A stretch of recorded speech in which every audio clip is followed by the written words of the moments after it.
Good morning, ladies and gentlemen, boys and girls, children of all ages. I forgot to do the important part of actually preparing the microphone. How do you do, South Carolina? What's happening? It's going to be happening. It's Friday. Got to get down on Friday.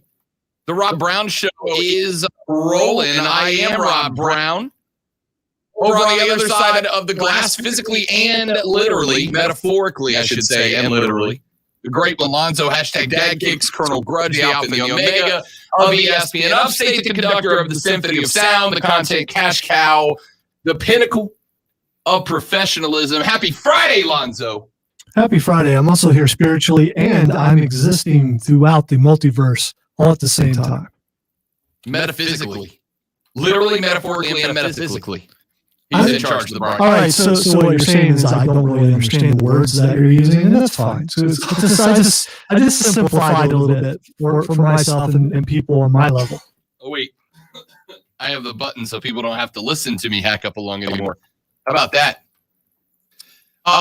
Metaphysically, like in all realms of physical possibility, there is Alonzo. There is a Lonzo, and there are variants of the Lonzo. Is all I'm saying. All right, so I didn't get it entirely. Thank you. Happy Friday to you. Could have just said that. Didn't have to go down the thought experiment. But you know what? We get weird on Friday, Lonzo. What? We get weird on Lonzo on Friday. Happy Friday, America. Great to have you with us. I am Rob Brown. Let's get into it. Let's have a little fun on the show today. Coming up in just a little while, as a matter of fact. I got free money for it. I mean, we do. We have a $1,000 cash dash on ESPN Upstate, which will give you the keyword for this for all 3 hours coming up. You missed it just a minute ago. The keyword for this 12 o'clock hour is Vivid, V-I-V-I-D. Vivid, V-I-V-I-D. Text that to 72881. And coming up in 53 minutes and a half, we're going to give you your 1 o'clock keyword as well. On top of that, I have got your free money alert. I got some free money if you are of the gambling variety. The Rob Brown lock of the week of the century is coming up in just a little while as well. And what I know is going to make the great one very happy. Later on in the show, Lonzo, we're going to listen to Tom Brady rap. It's a real thing that happened on television. And yeah, I am going to play it to prove that despite the hate, Tom Brady's actually a cool guy. You may not like him on the football field, which is fine, but Tom Brady's actually a cool guy. We're going to prove that to you later on. You know what this sounds like? Yeah, I know what you're saying, but you haven't been around the guy. You don't know what he's like. This is when you have one buddy over here and another buddy over here, and they can't stand the other guy, and you want to get them together so you can have your entire group, and it just ain't happening. But you go for it. You ever had that? You have one friend that you really like and another friend you really like, but the two of them really don't like each other, so you have to make excuses to keep them separate so that you can be friends with both? Yeah, that's what I'm saying. I'm speaking from experience. You do you just don't really get him. He's not really like what you think he is. That's literally what's happening here. I have my friend Lonzo on one hand. I have my friend Tom Brady on the other hand, because he and I are boys, right? He listens to the show every day. Shout out Tom Brady. What's up? And I'm trying to convince Lonzo that Tom's a really cool guy if he'll just give him a chance. But until then, I have to keep the two separate. Anyway, we'll get into that later on in the show. Kevin Durant versus Scottie Pippen. The NBA rivalry that was, that wasn't, that is, but isn't. We're going to get on in. Excited about that. And did that as well, and said something that this morning when I heard it nearly made me. You know what a facepalm is? Yes. When you're so frustrated with something that the only reaction. Don't do that with a ring on your finger. Did you just? Yeah, I did. I'm just probably a dent. Did you just put yourself on the 5-day DL with a minor concussion? It's all right. I live in this dizziness. I'm okay. You bruised your chest on Monday. You give yourself a light concussion on Friday. It still hurts. Yeah, I know. I've seen you rubbing it 3 or 4 times.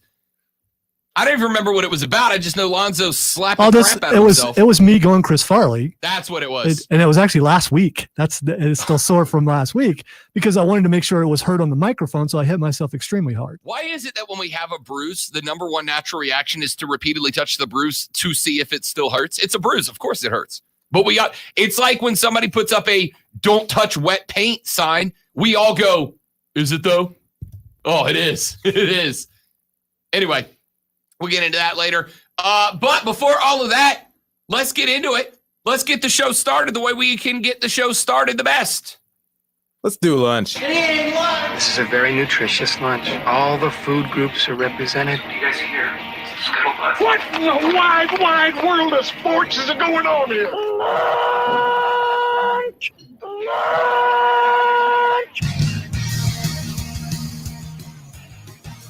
The lunch breakdown of 3 things you have to know before you go start talking sports with your friends, family, coworker, the dog, whoever you hang out with for your lunch break. This will be the scuttlebutt around the lunch table. We start with item number 1. No is better in sports than a Game 7. I don't know what's better in sports than a Game 7, and I really don't think that there is much. But we have one tonight. NHL Stanley Cup playoffs, Lightning Islanders, Game 7. It's gonna be wissa, as our friends in Beantown would say. I am quite excited about a Game 7. Going to be very excited. It was just pointed out, Lonzo, by Keegan on the Facebook stream at Facebook.upstate. Actually matches the decor perfectly. Is the same color theme and almost the same font to match the signs on the wall behind you. So someone moved my camera, but you're absolutely right. It is. It's a good look. It's a good look. Game Islanders Lightning. And this one's good. Good one. Back down to Tampa Bay we go. Clip number 3, if you don't mind, Lonzo. We're getting into the sound early on this one. This one's going to be interesting. And the reason why is we have seen what the Lightning can do. Steven Stamkos has been lights out, but so has Nikita Kucherov. Has been phenomenal. He has been not just a great power play player, which he is, but he's been a good first line guy. And he's been pretty good on the PK kills as well, on the power play kills as well. Well, he is out for tonight. Got cross-checked in the back in game number 6 on his first shift on the ice. Had to be removed from that game, did not return.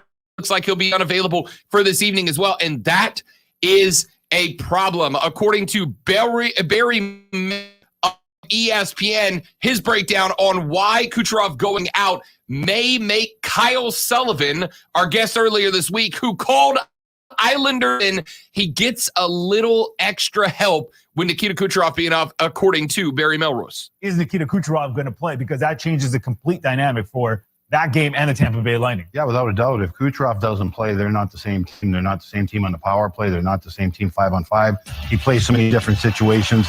As I said, that's got to be a penalty. You can't let your best players and the stars of the league get hit like that with cross-checks from behind. Bottom line, though, you got to compete. They have guys hurt too. But he didn't come back. That's not a good. It's going to be very tough for the Lightning right now. Nothing going their way. They had a great first period. They were winning 2-0. They killed on 5-on-3. Fantastic job. I thought that was the turning point of the game. And then they chip away. They win the battles. They go to the front of the net. Much great playoffs. A great series here up to long. And Mayfield never scores a goal like that. So the Islanders did what they had to do. Now we're going to find out a lot about Tampa Bay Lightning. We found a lot about them last year. They won a lot of games and people, but I'll tell you, without Kucherov in lineup, that's hard. An eye on that. That series had fantastic. By the way, I'm playing this for my own cut number 2. I'm playing this for my own because I love this soundbite from Anthony Bouvier, who was the game score, the game-winning score in overtime. Gates, the guy who the final shot that ended up giving the Islanders the dub. I was talking about playing back in the Coliseum in Game 6. It's irrelevant because they're going to Tampa. But listen to this clip of him describing playing back in the Coliseum.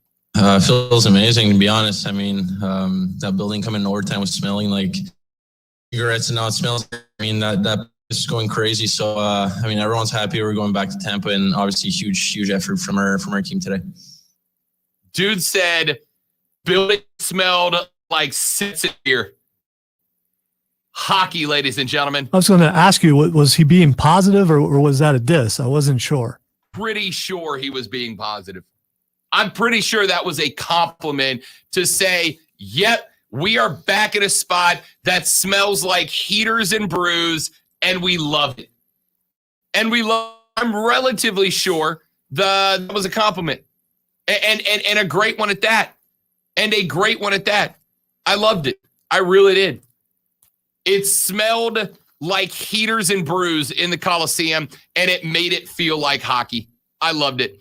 All right, item number 2 on our lunch breakdown. We're going to give you a full breakdown coming up later on in Game 7 and the Islanders, and I think it's going to be a fantastic one to see who decides to head to the Stanley Cup Finals. Item numero 2 on the lunch breakdown. Yesterday announced by Major League Baseball that this year's All-Star Game, originally slated to be played in Atlanta, it has been moved out to Denver, Colorado. The Rockies will now host, and for the first time ever,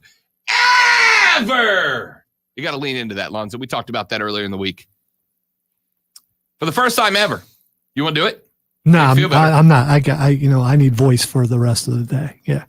For the first time ever, the National and American League All-Star teams, when the All-Star Game rolls around in just a few weeks, will be wearing matching uniforms during the game itself. Now, in the past, the All-Star Game has featured a number of events, the Home Run Derby, et cetera, and there have been All-Star uniforms that have been worn by the competitors, but for the game itself, the players all wore their individual team uniform. So a Braves player would wear a Braves uniform and a hat with the logo on it, but they'd wear Braves stuff.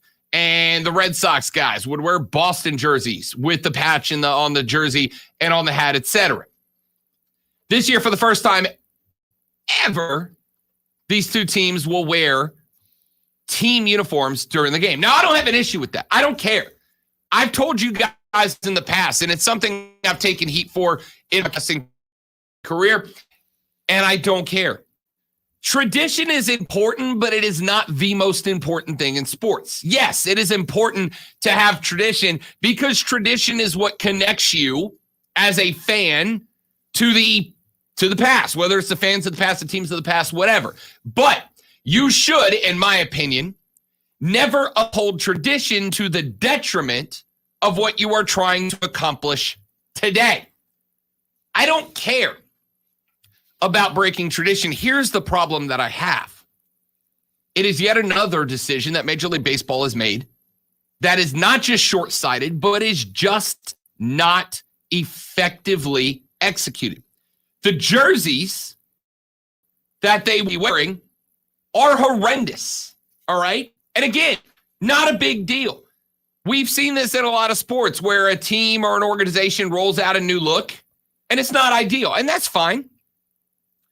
But it's one thing to test out jerseys at the one place where fans actually care what the players are wearing to some degree, yeah? And on top of that, the fan reaction to those jerseys has been atrocious. They hate them. By and large, Major League Baseball fans hate the jerseys. Why is it that big of a deal, Rob? Well, I'm glad you asked. Hypothetical listener, I made up for this exact situation to prove a point. The point is, baseball continues to make decisions that fans dislike, that fans reject, vehemently reject, and it's just another example in the long line. Now, look at the announcement that the National Football League made yesterday. Will not happen this year, but the season after this upcoming season, the NFL for the first time is going to allow teams to wear alternate helmets.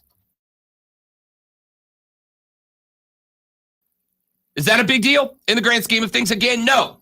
But in the past, teams have been limited in rolling out throwback jerseys, which most fans love, and alternate jerseys like color rush jerseys because you have to match them up to the helmet or else your team looks ridiculous.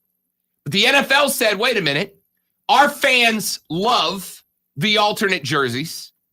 They love the throwback jerseys. They love the color rush jerseys. But the teams have been limited in being able to execute those because they have been locked into only one helmet. And it's been considered widely a safety issue. Once you find a helmet that fits, that et cetera, then you're locked into that helmet. The NFL has come up with a set of rules that will go into place. Those helmets must be determined before the year starts. The players must be fitted and tested in those helmets before the year starts. The day that a team elects to wear an alternate helmet, the team must practice all week long to ensure that there's game use, et cetera, et cetera. What the NFL did was said the fans love the alternate jerseys. The fans love the throwbacks. They love the color rush. So let's make it to where they can wear those, wear them more often, and complete the look, right? Tampa's creamsicle orange jerseys, for whatever reason, are a jersey that fans love. But they don't look right with the pewter helmets. They just don't.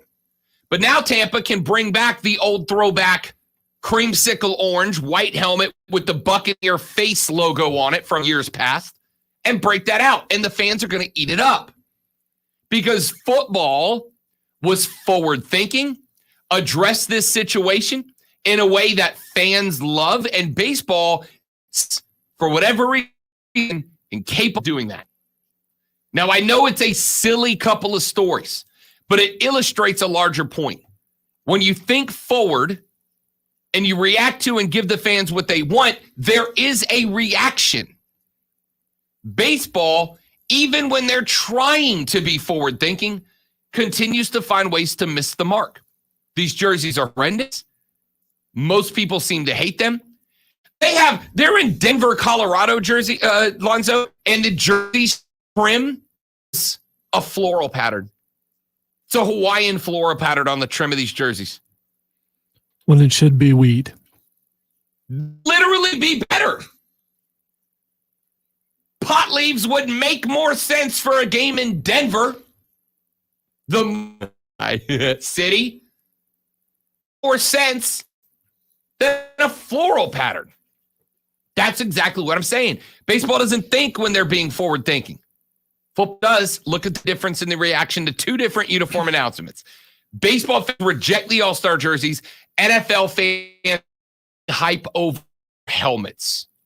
You know, I like the helmets idea, but some of those color rush uniforms, they're painful. They really are. I love them. Some of them are just like. Which ones do you not like? I'm assuming Seattle's highlighter yellow. Yeah, it's hard to look at. It just, I mean, it hurts your eyes. The all white color rush is one of the best uniforms I've ever seen in any sport. I'm biased. Now I could be wrong, and it seems like, and I have hit my head a couple of times lately, so I don't know. But it seems to me like there was all brown. Yep. That should never happen ever again. I've tried to block it out of my memory. It was just, yeah. Certain colors should never be put together. But the helmets thing, it's an awesome. Absolutely. If you're a Tampa fan and you want to see the creamsicle orange, it's got to have the helmet to match. The creamsicle white unis with the pewter helmet doesn't work. Yeah, let's go back to the creamsicle back when we sucked. Yeah, let's do that. Yeah, different thing. Tell me the White Ranger look isn't great. Oh, I like it. That's a great White Ranger look for the Saints. Point of all of this is not the jerseys or the helmets or the uniforms. The point of all of this is that baseball is stodgy old guys who can't be progressive enough to know what's pleasing to public trying to come to their game. Even when they fail. Even when they try, they fail. Let's take a break. When we story that I know for a fact many of you will not care about, but I do. And it's going to send a message, I think, to some people like Lonzo, the keep my politics out of sports crowd, which I am fine with, except for when politics actually controls the way that sports works. Then we step in it. I'll tell you what I mean when we come back. Rob Lonzo, it's ESPN Upstate.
That'll be when we go on. There we go. Why did I put my headphone? I keep forgetting that I don't have to wear those to be able to talk when I'm here. You're right. You know, Josh, I think I've got it. Yeah, I showed them to you. They're on my phone. Let me send those to you. Do me a favor, man. Email me robbrown@espnupstate.com and I'll send them to you. robbrown@espnupstate.com.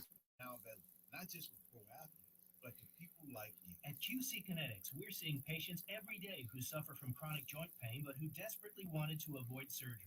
We're treating joint pain with biologic therapies, regenerative solutions with long-lasting results. Listen, it's all about getting your life back. Playing touch football with kids, walking upstairs, pain free, getting back on the job. did you watch the new Shang-Chi trailer yet? No, I did not know one drops. Oh, you need to.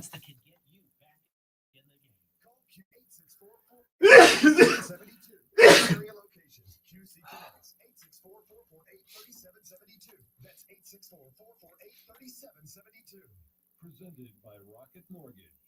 When you need an expert to help navigate the home loan process, Rocket can. When you need certainty in the home buying process with a loan that fits your life. Do you have any interviews today? No. Okay. Michelin of Spartanburg is hiring machine and forklift operators. This one-day hiring event is Friday, June 25th from 8 a.m. to 8 p.m. at Trinity College Tiger Campus. 1875.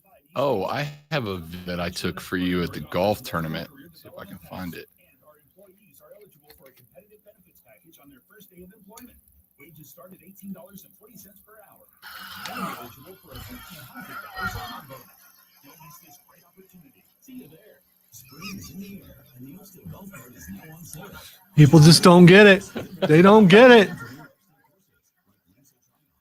That's not creepy to you at all. I mean, I understand. I mean, the technology is great. It's so cool that they're able to do it, but why should you? I'm fascinated at the things we can make. Yeah, me too. Come back.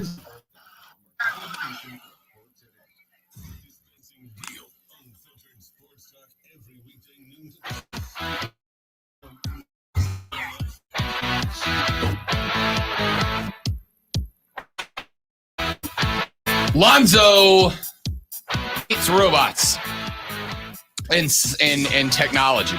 I do not. He hates them. All I am, and I'm not becoming a prophet, but maybe I could be, is that the more freedom you give the robots, the better chance they have of taking over. We've addressed this before, and you may think it's a gag, a joke, a bit. It's not. Have you not watched a movie, a sci-fi movie where Terminator, Matrix? I mean, there's so many movies out there. And then what happens is life imitates art. And so the people are, oh, that's really cool. Let's see if we can do this. Let's make artificial intelligence that's able to actually reason like a human. It's able to do things and imitate a human. Eventually, what do I need humans for? Also hates robots. He's terrified of technology, is what that comes to.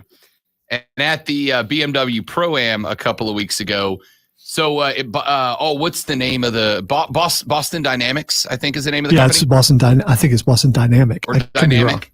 Boston Dynamic makes these robots. You've seen the on the internet. There are some that look like man-shaped astronauts. It is plural, by the way. I was wrong. Okay. You were right. So Boston Dynamics makes these robots, and you've seen the videos of like the designers trying to knock them over with oars and hitting them with basketballs, trying to knock them down, and they're programmed to where the computers inside work on a gyroscope to maintain their balance. They also make ones that are shaped like dogs, and the premise of these robots is we can program them to do work in spots that were human form without actually sending people in. In case ones that like dogs, they're like they're the size of a couple of feet long and a foot high or whatever, and they've got four legs. They look like the shape of a dog. I hate to be opposite of you, but I am on this. The dogs were taken out of commission. I forget the exact town. I want to say it's in Oklahoma because the people thought they were too creepy. And did a story last week about a Florida restaurant that was short on people, can't get people to come out and work. So they decided to use robots to do the serving. They named them all Astro. So all the robots are named Astro to do the serving. But the people would still rather have a real person coming than the robot. Sure. I believe that. I get that. But that's true of everything, right? There were people when cars came out that said, I prefer horses. I prefer the connection I have with my horse Barry over these machines that drive us. Why would I want to sit in a car that I have no connection with when I could ride a horse? It's always, every time there's a technological advancement, people, when planes came out and can get you across the country in a couple hours, there were still people who said, I just prefer the good old-fashioned train. So I checked. I'm not worried about horses taking over the world.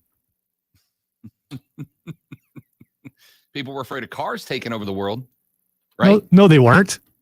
Sure, you don't know that. You weren't there. Neither do you. You can't say that.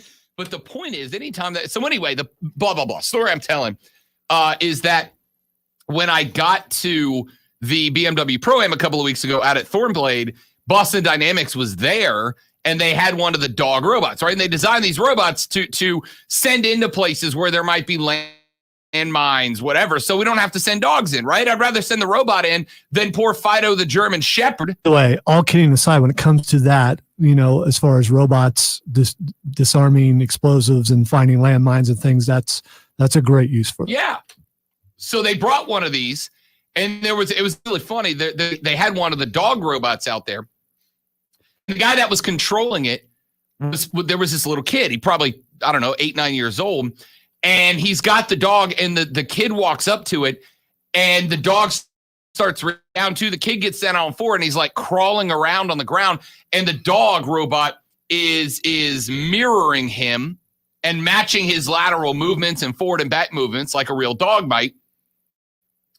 I had the friend there, and she's looking at it, and not that she's in the same camp. She doesn't hate robots and want them all to be non-existent like Lonzo does. But she's like, that thing freaking me out, man. Kind of freaking me out. Like, it's too real. It's too uncanny. It looks like it acts like a dog. Do you understand the next step, though? The next step is, robot dogs? No, robots looking like robots freak people out. So what's the next? Well, just make them look more human or more animal-like. Then they will be more acceptable. And before you know, you can't tell the difference. You could have dropped the conspiracy music on that and it'd have been perfect. Anyway, she says, I'm freaked out. Too busy making eye contact. Yeah. She freaks out. She's like, well, the dude that was driving the robot heard her say that and walks the robot right over to her and has it do like the sit, like a dog sits. And she's just like, nope, and walks away. She's just gone. Nope, I'm out. Just leaves. So I showed Lonzo the video of the dog robot that I took at the Pro-Am. Y'all, Lonzo is staring at it and his eyes just get open like, no, this is not cool. I'll post it on my Twitter at The Rob Brown Show, at The Rob Brown Show. I'll post that here in a minute. The point of this segment, Lonzo, was that I went off clock and I needed a short segment here so I could actually have the long conversation coming up in the next segment, which is what we're going to do now.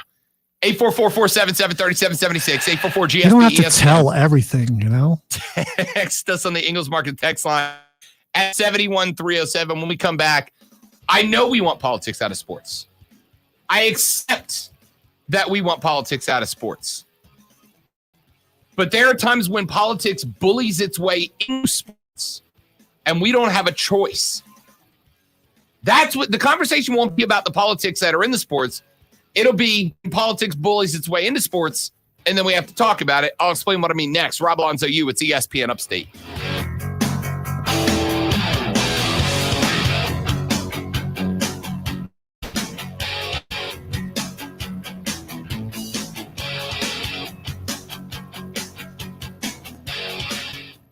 I just got an email thanking me for playing the Furman golf course yesterday. Cithio bank account and make sure that they didn't auto charge me for somebody else's round. Okay, that's weird. I mean, Yeah. it's one thing for them to, yeah. No, there's nothing on there for Furman. There must have been another Rob Brown playing.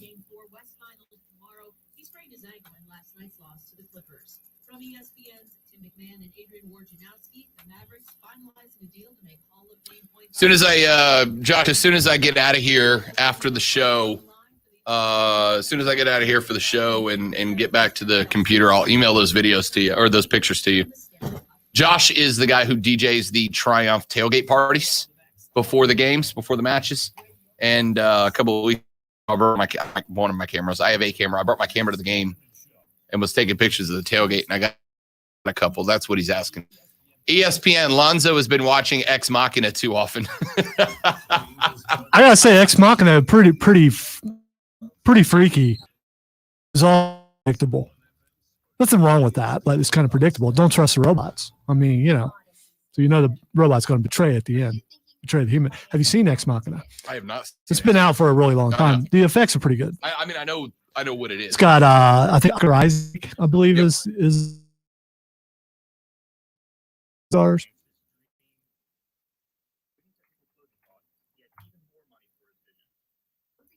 I'd heard of her and I was flipping through something. It was on streaming. I was like, you know what? I got time. I think I'm actually going to watch this thing. And it was pretty good. Yeah, I need to watch it. Golf cart next break. Okay. In your multiplayer experience, have you ever been playing with guys that went somewhere they shouldn't have, and it teleported you somewhere where you shouldn't go when you're playing a game, and it's like, oh crap, why'd you do this to us? And then you have to try to fight through it. Because yesterday we're playing Conan, and my daughter walks through a door, and it's like immediately the load screen pops up. It's like, oh no, what did you do? And we walk through, and there's a queen on the throne with giant statues all around her. And it's like, oh my God, no. And then the statue, the first one, luckily they didn't move at the same time. So the first statue moves and comes at you. So we have to take out that statue. And since it's my son's game, it's one of those where you join someone's games. That's the guy you got to keep alive. And so we had to do all the fighting. We killed the first one. We think, okay, that's it. So then the second one starts moving and lasers start coming out of the wall at the same time. And then you don't notice, suddenly I'm dead. And I look over and see why. The queen came off the throne and started fighting while the other statues down there. Unfortunately, the bad part about this game is you can do damage to your teammates. So if you're in there slashing away, you can damage. So what my son is doing now is if we're fighting something, he just puts his shield up and lets me go. So you can just hear me hitting through the thing and hitting his shield because I don't care. I'm just swinging. I thought there was no way. I was like, we're all going to die. This is your fault. Why'd you walk in here? And then we actually beat it. And we were too low level. There's no way we should have beat it, but we did. The only thing I can think of, I don't think that 20 seconds scenario, but like, remember the old multiplayer games where the further you got away, the more the camera zoomed off the map? Oh yeah, yeah. So I remember playing.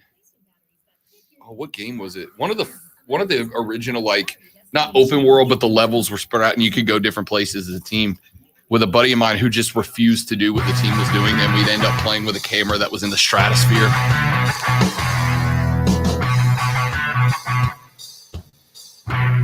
The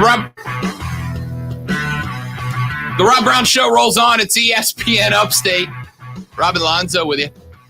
This is item number 3 on the lunch breakdown, but I didn't have time to get into it earlier because I am bad at time management. Just ask every woman I've ever dated. This is where Alonzo usually tries to interrupt and hijack the entire segment long enough to where Rob can't get to what he wants to get to, but I'm not going to do that. Good man.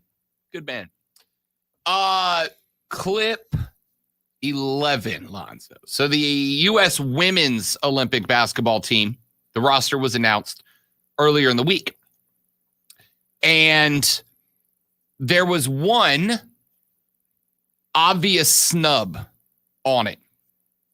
Nneka Ogwumike. Nneka was your WNBA MVP last year. Nneka also has been at every Team USA training camp. She has been on the barnstorming tour of exhibition matches that the U.S. women's team has been on. She was the MVP of all of that.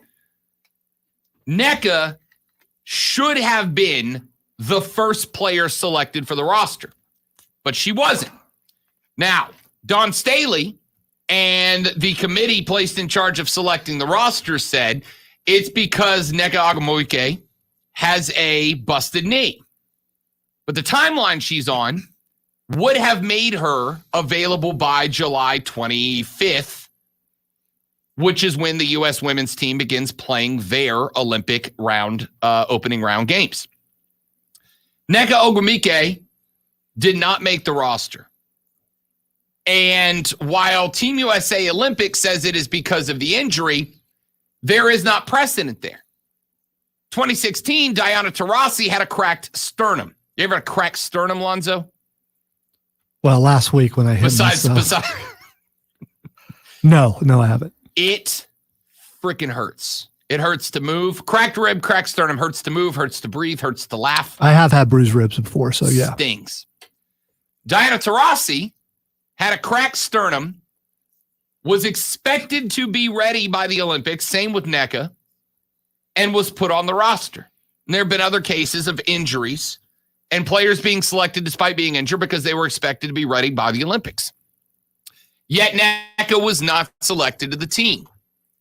Now, if you believe what Team USA's women's roster has said, what Dawn Staley has said, a woman I have a ton of, immense respect for her, it was solely because she's injured. But there are a lot of folks out there who believe Nneka Ogwumike is one of the most outspoken players in the entire WNBA.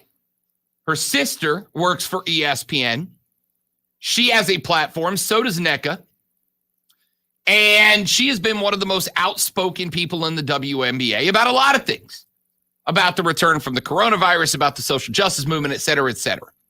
And there are folks out there, because Candace Parker and Derek Fisher, Candace Parker, of course, a fellow WNBA player. Derek Fisher is the head coach of the LA Mystics, who Nneka plays for. Both have said that the reason Nneka didn't get on wasn't because of the injury, but because of the politics. The folks did not want an athlete who is outspoken the way that Nneka is on the roster. Here's what Candace Parker and Derek Fisher both had to say yesterday when they found out that Nneka Ogwumike was not included on the roster. And since you mentioned Tokyo, I'm guessing you saw what happened yesterday with the Olympic team. You reach out to Nneka yet as well, since you obviously been through that, unfortunately? Of course I've reached out to Nneka. I mean, listen, I think that there's a number of women that are deserving. It's not taken away from anybody on the team. Shout out to Chelsea Gray for being the point guard. I was so excited that they didn't mess that up and put her on the team because she's one of the best guards in the entire world. There's a number of players that are deserving. I mean, when you're in the United States, you could field a first, second, and third team, and you probably win gold, silver, and bronze. So at the same time, I know there's a lot of deserving women, but how many times are we going to say it's unfair, right? Like, how many times are we going to say that it's not politics? Like, I think we all know that. So I hit Nneka. I was like, listen, like, it sucks. It's unfair. All that blah, blah, blah. You know, you're one of the greats. You're the only MVP not to make an Olympic team, which is bullshit. But that's what it is, right? That's why I'm commentating in Tokyo. You know, we're pissed, honestly. I think the thing about Nneka is that, like, nothing has to be given to her. It's like she earned it and she deserves it. And I think that's the most frustrating and disappointing part. Like, that's the part that makes you angry the most. And for her to go and put that time in, show up to every Team USA mini camp, you know, continue to train and prepare herself, staying ready, sacrificing financially and could have gone overseas maybe to make more money than sacrificing for Team USA, sacrificing her body in terms of, performing well, leading the team in scoring during the tour, won an MVP award during their group on the tour. Like, I don't know what else a player is supposed to do. That's No way Derek. You can tell me you can put a team together and leave Nneka off of it and try to say, that it makes sense and that it adds up, because it doesn't. That's Derek Fisher recording from inside of an abandoned missile silo, I think. That's Derek Fisher and Candace Parker both saying that there's politics at play here. There's politics at play. Team USA did not want to have an spoken individual on the roster, despite the fact she is the only WNBA most valuable player not to play on an Olympic team. Only one. And they believe there's a reason for that, and I agree with them. They don't want. Nneka has no reason not to be on this team at all. She's one of the best players that was in the pool. That's why she's been at the mini camps. That's why she was on the exhibition tour. That's why she was the MVP of the exhibition tour. No reason she's not on there other than Team USA basketball did not want to send someone overseas who is known to be vocal about changes she wants to see, both in the sport and out of it. They didn't want that. They've sent some great play. Candace Parker's in the same boat. Candace Parker could have been on this team as well, but she's going to be broadcasting for NBC as a commentator during the games. And Candace Parker's been left out in the past for the same reason. In fact, 2016, both Nneka and Candace were left off the team. And a lot of folks think it was for the same reasons then as it is now. It's a game of politics. This, Lonzo, is why I understand people saying keep politics out of sports. If you're on a basketball court, play basketball. Don't get into your political messages. Save that for your own social media, your own time on camera away from the game. But when I tune in to watch basketball, it's what I want to see. And that's fine. And I don't disparage that thought process. I don't agree with it, but I respect it. What I have a problem with is it's very frequently the same people who say that. And I'm not talking, I can say sincerely, I'm not talking about Lonzo here. I'm talking about the people in the charge of making this roster decision. It is the same people who say keep politics out of sports that then bring their politics into sports and then get mad when people respond. There is no reason for Nneka Ogwumike not to be on this roster. She is arguably the best player that would have been on it. She got left off because of injury, even though multiple times in the past 8 years, Team USA has brought injured players onto the roster because they knew they'd be ready by the Olympics. Happened in 2016, happened in 2012. When people say keep politics out of sports, Zoe, but then they bring their politics into sports, that's why it keeps getting talked about. Well, I'd be curious to know the political persuasion of the people in charge, because that would let you know if you're right or not, because you may be wrong about that. What if they're of the same political persuasion? Maybe it comes down to this. You talked about the story, I think a couple of weeks ago, that the Olympics has said there will be no protests and you will have your medals taken away and you could hurt the team. Remember we talked about that? Yep. So if you know someone's going to do that and they're not going to listen to you no matter what, and they're not going to put team first, they're going to speak for their cause, then why would you go ahead and jeopardize your team that way when you know you're going to win anyway? Which is what Candace was saying, that we could field 3 teams and get all medals. Yep. So why put yourself in that situation to where you're going to have medals stripped? That's a fair argument. That's a good argument. That's a fair, really well put together argument. I don't disagree with that. If they enforce it. There has been a no protesting at the Olympics rule in place for years, but much like we talked about with baseball and the sticky stuff, it's just never been enforced because it's never really been a big thing. So maybe that is the reason. I will grant you, Lonzo, that's a good argument. There is a good chance that maybe that was the thought process behind it. But here's what I want. I got one very simple way to fix this. Team USA basketball, Dawn Staley, all of you, come out, Tell us why, directly, why every person who made this roster. And if you are going to lean on Nneka Ogwumike didn't make it because of the injury, I don't know, man. I don't buy it. Let's take a break. 844-GSP-ESPN. Text us. Ingles Market text line 71307. Back after this on the Rob Brown Show on ESPN Upstate. Tough card. Yep.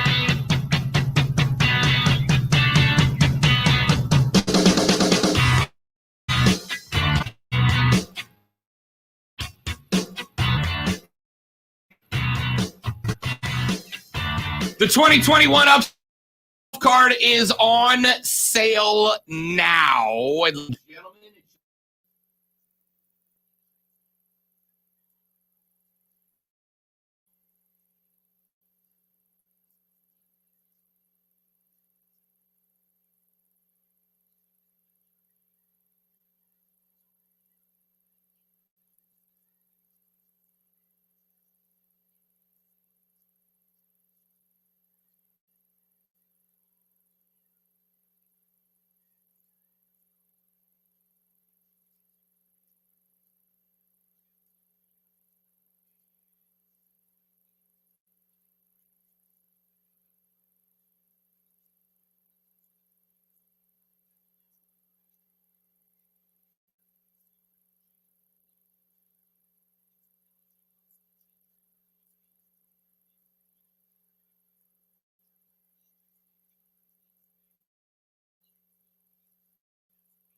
Hi, Miss Lisa.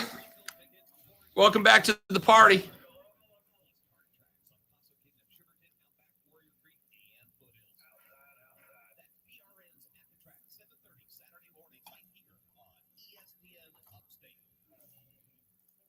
Finding great candidates to hire can be like, well, trying to find a needle in a haystack. Sure.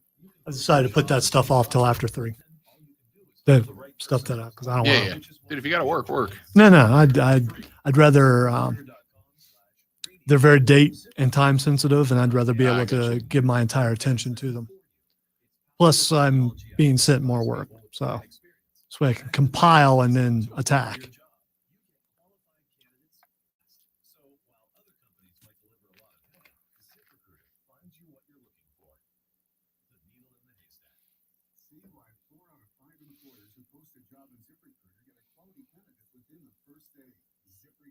The smartest way to hire.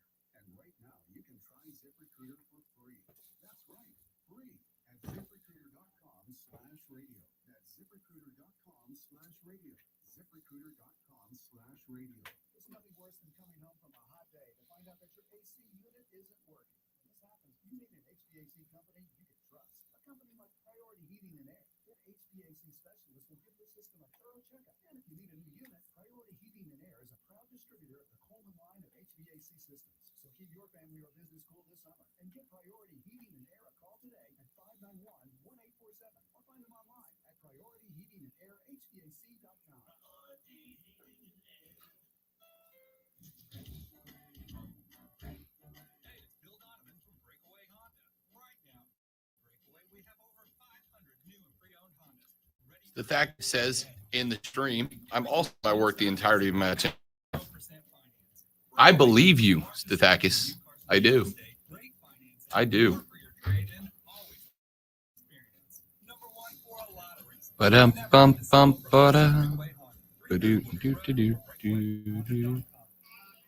See, that's, you can look at it a certain way that's implying that I don't normally give my work my entire attention, but that's not true. This July 4th at Lowe's, get $10 off 1-gallon cans or $40 off 5-gallon pails on select interior and exterior paints, stains, and coatings via Lowe's gift card reading. And with everyday appliance savings, save up to $750 in select major appliances. Lowe's, home to any budget, home to any possibility. Actual size, 110 to 640 fluid ounces. Rebate not valid with other discounts. See Lowe's.com/rebates for more details. Savings in select stores. Exclusions apply. U.S. only. Pay pricing valid through 6/30. In-store cashier to apply coupon. Savings vary based on purchase amount. Can be combined with business. 1 minute. Just because it's summer doesn't mean your child should stop learning. Laurel Springs School offers an accelerated online summer program where students can complete a full-year course in just 12 weeks. Their self-paced, mastery-based learning approach allows students to continually revisit material until they feel comfortable and are ready to move on. Laurel Springs encourages students to pursue their individual passions by offering courses for students. By the way, I was also being self-deprecating, so there.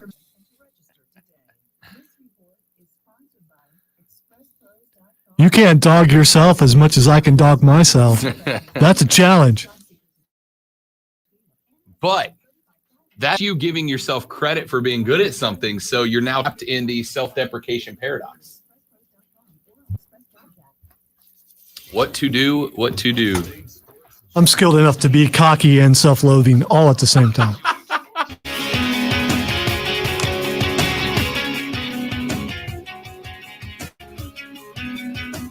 Yes, indeed. The Rob Brown Show wrapping up hour number 1. Coming up in the next hour of the show, Trevor Lawrence sat down with Marty Smith of ESPN to talk a little bit about handling the expectations on him down in Jacksonville. We'll get into that. Last night, the Montreal Canadiens knocked off the Golden Knights of Las Vegas. A shocking turn of events in that one, including a blunder from a man who had been otherwise impeccable in the playoffs. We'll tell you who that was and what happened coming up.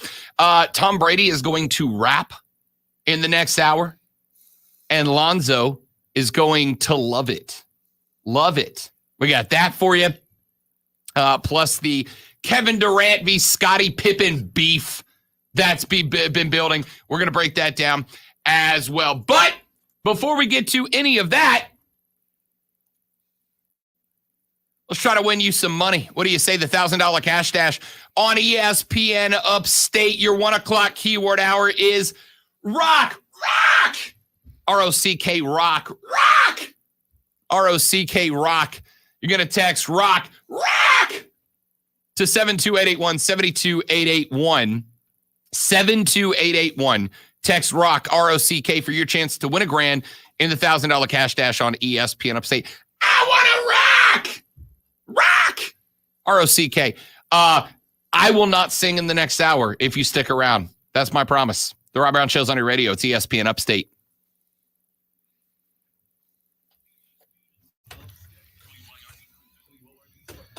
Ain't nobody out there believe that.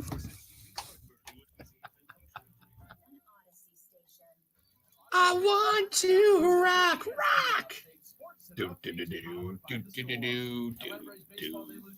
See, you sing that, and I hear I'm a goofy goober. I don't know if you remember that from. I don't think I do. Did you watch the SpongeBob movie? No. At the original SpongeBob movie, at the end, he does a song called "I'm a Goofy Goober." Yeah, it's just it's to that tune. I don't. I never did SpongeBob. I just like I'm sure I know a lot of people my age who did, but I just never did it. It's a little surprising because I think you would get the humor that's mixed in there.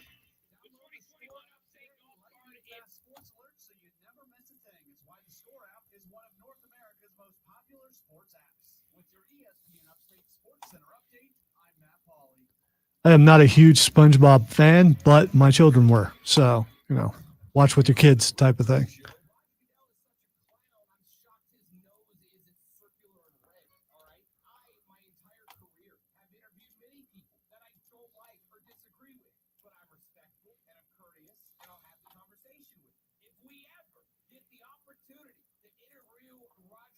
Inaroo. How do I screw up in every promo? Every one of them.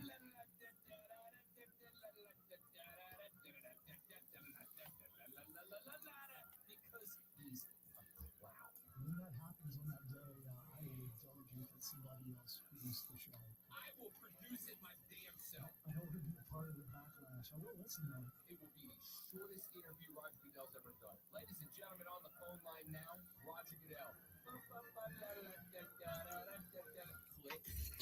You know, I could go, okay, Rob mispronounced a word on there. This would be a really good promo, but so I can't do. I'm not. I mean, again, your show. If you decide that one little, it's authenticity.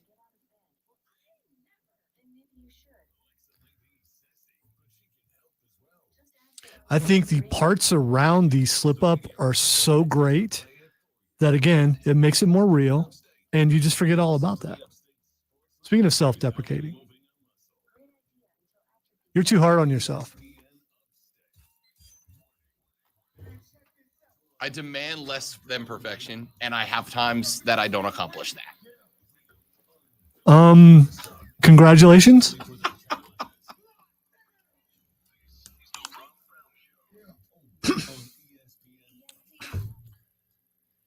And away we go. Hour number 2 of the Rob Brown Show is right here on your radio. This is ESPN Upstate. Hello, Upstate South Carolina. How do you do? Great to be back with you. Thanks to everybody watching the stream around the world at Facebook.com/ESPN Upstate, Twitter.com/ESPN Upstate, the Rob Brown Show on YouTube. Be able to watch live in living color, which is red, black, and white primarily in the studio today. We were talking about the baseball uniforms earlier. And, you know, I pointed out that the All-Star uniforms that baseball came up with for the All-Star game, which the players wore in the game for the first time in the history of baseball's All-Star game, the trim around the bottom and I think just a little line on the sleeves of the uniform, if I recall correctly, has a floral pattern in it. In Denver, Lonzo, the brilliant design and marketing guy that he is, when I floral, suggests that they change that to pot leaves since it's the Mile High City. Get it? It's also legal there from my understanding. So, I mean, there's that too. Where else would it be but the Mile High City? Get it? Do you get it? High? Smitty, pot, marijuana, pot, high. Anyway, texter on the Ingles Market line 71307 says, ESPN, if they put the pot leaf on the All-Stars, it would sell out in a day. Yes, it would. Yes, it would. You are correct. Very sad, but very true. Do your thing. Do you think? If that's your vice, go nuts. At ESPN, Zoe's fear of the robots. At ESPN, Zoe has been watching Ex Machina too often. Zoe hates robots. Hates robots. Despises them. I don't hate robots. Wishes to Thanos them all off the planet. I'm trying to think of a game that I play where my friend, and I can't think of one. Because you hate robots. Plenty of games where a robot is your friend. You just refuse to play them because of your hatred for our mechanical colleagues. I just fear the inevitable end of all things that we know. And I have humanity. That's just me. So let's get into a couple other things. I wanted to talk a little earlier in the week, but I decided to let it simmer for just a bit. On Monday, Heather Dinich told us that the expansion of the playoffs in college football was going to get its first hurdle. Effectively, a college football playoff advisory committee, a number of conference school presidents / chancellors. Can you call yourself a chancellor and take yourself seriously? I'm the chancellor. No, you're just the president. Is a chancellor more at religious schools? I have to look that up. I don't know. It's a great question. Anyway, the 12-team format was proposed by the CFB subcommittee as as the 6 highest ranked conference champions and the next 6 highest ranked teams is determined by the CFP selection committee.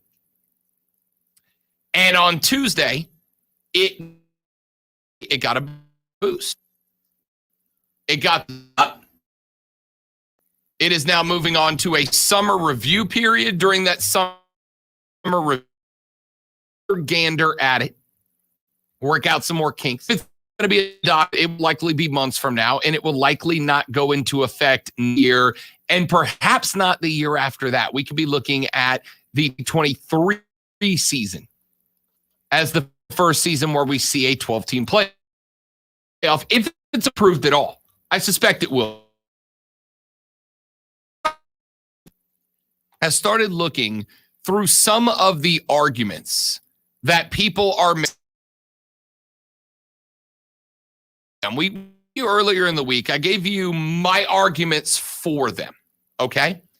I arguments for them. Here are arguments against them, and I'd like to address them, and I want you to address them as well. For GSP ESPN, text us 71307 on the Ingles Market text line. I'm going to address them. I want you to address them as well. And you may agree that they are good arguments against. I want to hear that too. Number one, here's a couple of the arguments I found that have been put together. Number one, it would hurt the bowl. That's the. We talked a little bit about this earlier in the week.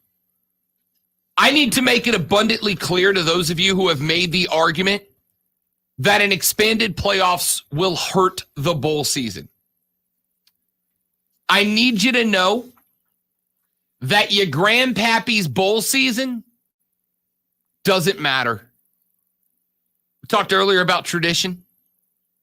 I love traditions. Traditions are great until traditions prevent you from accomplishing more.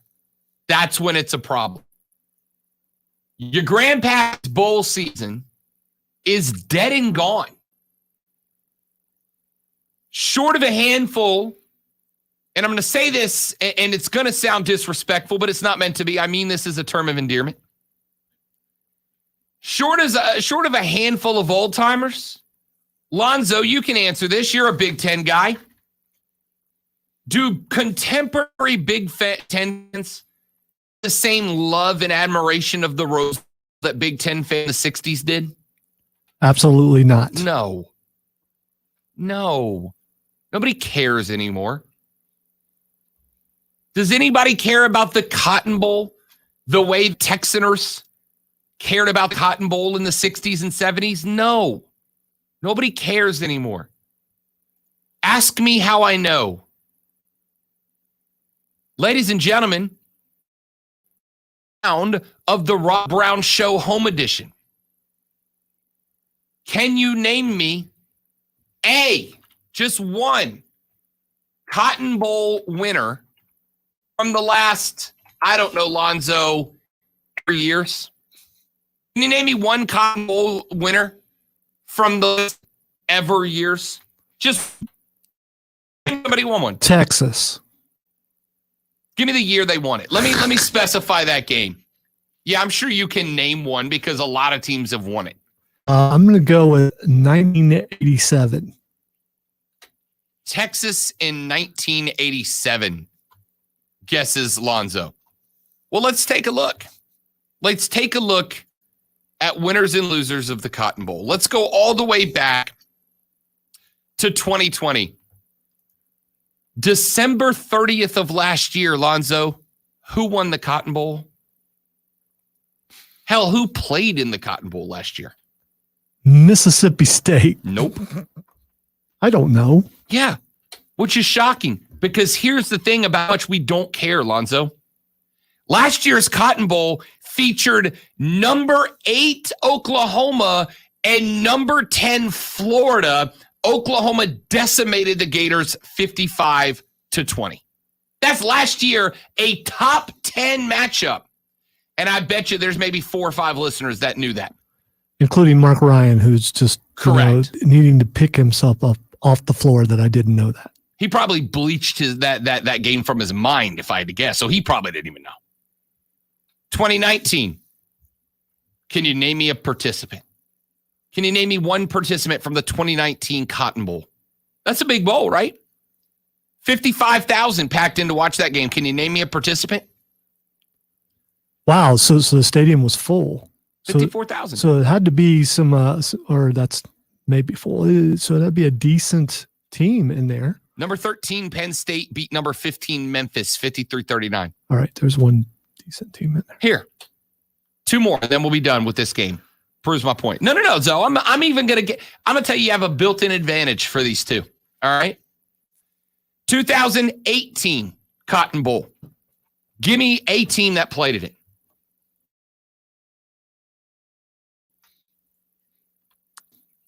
Nope. She said I had a built-in advantage, so I'm just guessing. Because that was the year, to talk about how much bowl games matter to people, that was the year the Cotton Bowl featured number 3 Notre Dame taking on number 2. I'm waiting for the fans out there to render their guess so that they're shocked when I remind them that in 2018, the Cotton Bowl was played by Notre Dame and Clemson. Clemson and Notre Dame. I knew the answer the second. I just didn't want to say that word. 72,000. Watch that one. December 29th, 2017. Number 5 played number 8 in front of 67,000 people. Want to take a stab at who the teams were? It's a top 10 matchup. No, because I'm just doing horrible at this. I'm going to go USC. That is correct, actually. Who'd they play? This one you should know, Lonzo. Okay, now I'm going to say Ohio State. Correct. 2017 Cotton Bowl, Ohio State, USC. Here's the point that I'm making. And I bet, Lonzo, that I could do that for the Sugar Bowl, the Fiesta Bowl.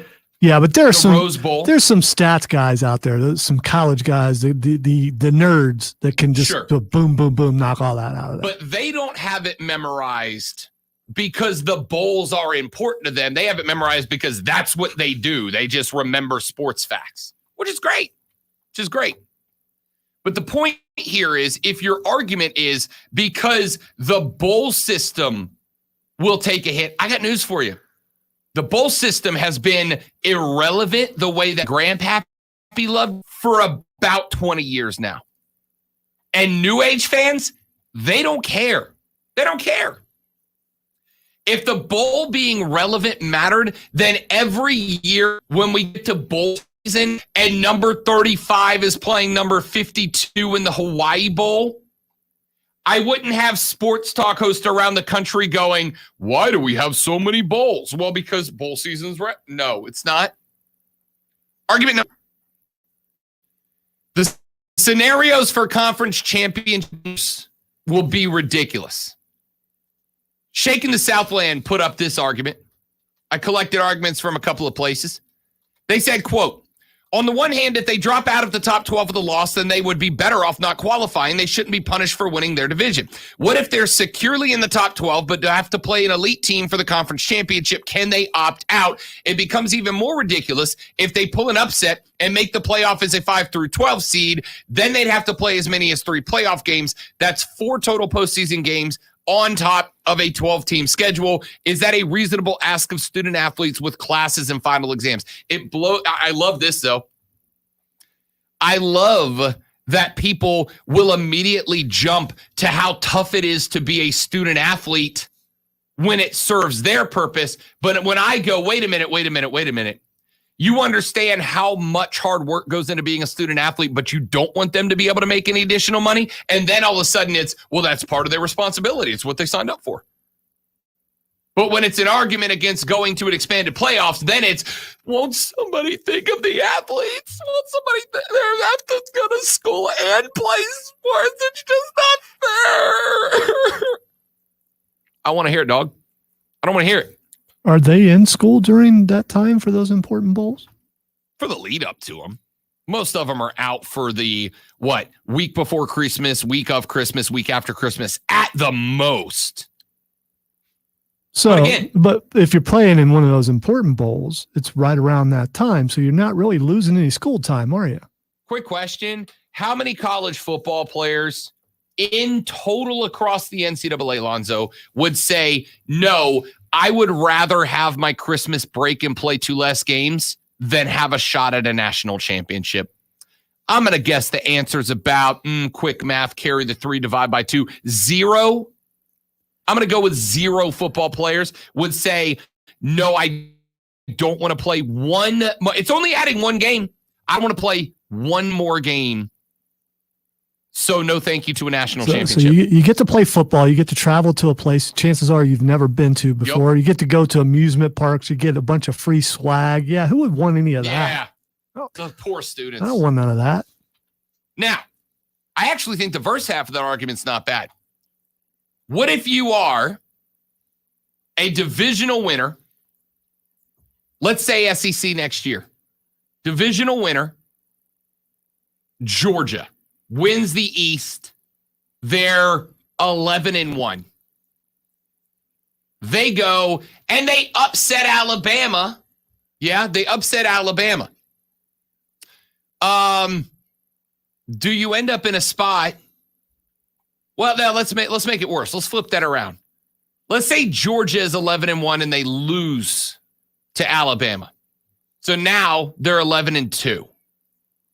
If 11-2 drops them down to number 8, whereas winning the game would make them number 4, wouldn't you rather not play and just be a higher rated seed? I don't think it's a great argument. If you're number 10 Georgia and you're square, now this is where the come together. Georgia's number 10. They go up against Alabama. A loss effectively drops them out of the top 12. A win puts them in, but a loss drops them out. Would you rather not play Alabama and continue to be a top? Here's the thing. It's never worked before. We've never had a team that's been in the top 4 say, oh, now I have to play a conference championship game. I'd rather not play and just stay. That's not, college football's never worked that way. If you've never complained about it before, why are you going to start now? Here's the third argument that I heard. Quote, if you pick the current, I'd imagine will be expanded. Teams without hope of making the playoff will really have nothing to play for. The already devalued trips to bowl games will be rendered even less worthwhile. Would fans of teams that are 5-4 have any reason to watch the remainder of their season? Who cares about a bowl invite? It's literally that way already. It's that way already. Heck, at 5-4 in the game today, nobody cares. I heard somebody make the argument this morning, ironically and hilariously enough, a guy making I think it was Doug Gottlieb actually, making an argument about why not to play your players, right? Because my argument's, well, the players go there, the football that makes the money, they deserve a cut. And Gottlieb's argument was, if you take the 53 guys, 53, I'm doing NFL, take the 2 guys that play on a college game and you take them all out and you replace them with 22 more guys, the same fans are going to come out because they're there to watch the school, not the players. And he's right. I go watch Clemson play to watch Clemson play. I don't go to watch Travis Etienne. I go to watch Clemson. But they still make it. Travis Etienne and Trevor Lawrence made Clemson an undefeated football team that would make me want to go buy the ticket. I'm far likely to go if they were a 6-6 ball club, right? It's already that way. That's not a great argument. Not a great argument. Their strongest argument, the one they say for last, quote, finally, the system we have now is the best in sports at crowning the most deserving champion. Only one time in the playoff era could you even consider arguing the team got hot and won, the 2014 Buckeyes, but they were also highly deserving. The best teams will still usually win in a 12-team format, but injuries and randomness will play a larger role. If that's your argument, Lonzo, this guy must hate March Madness. You don't get to participate in March Madness. You don't get to participate in March Madness because you hate it. If you think this is the case, then you don't get to watch March Madness. You don't get to watch the NFL playoffs. You don't get to watch the NBA playoffs. If you think 4 teams and 4 teams only is the best in sports at crowning the most deserving, UCF would like a word. Coastal Carolina would like a word. How many teams in the past 8 years have been number 5 that would like a word? You don't know that. You might believe it, but there is a difference in believing in something and knowing something. Believing is one thing, knowing is another. We will know if the 12-team playoff is better at crowning a champ in about 10 years when we get a sample size. You don't know that to be a fact. You believe it. I'm willing to do the experiment. I'm willing to do the experiment to learn if it is true. And heck, Zoe, if 10 years from now, we go through a 10 years and we genuinely feel like the injuries are preventing the best teams from winning and 4 is better, then at that point, we will know that 4 is better, and I'm happy to go back to 4 teams. I'm happy. Yeah, but you know how this works. Once it's there, once it's go back. I still want the experiment, and that's what this is. It's not a good argument for me. Not a good argument for me. 844-GSPE, or do you think the arguments hold? 844-GSPE text us at 71307 on the Ingles Market text line. I'm Rob. He's Lonzo. This is ESPN Upstate.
The Rob Brown Show back on your radio. It's ESPN Upstate. Rob and you, 844-ESPN, text 21307 on the Ingles Market text line.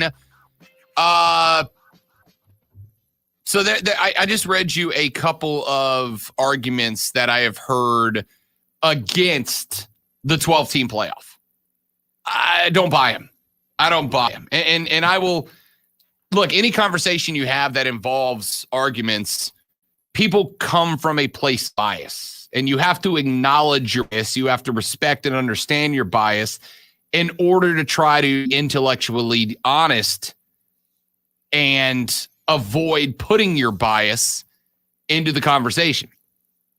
I will acknowledge that my bias is for an expanded playoffs. I want an expanded playoffs. I want to see those expanded playoffs. So I have an inherent bias. I've tried to get rid of it for the sake of the arguments about why the arguments against them are bad. So let's take a look. Instead of about our biases, let's look years previous, had we ended up with a 12-team playoffs as they were set with today's rules.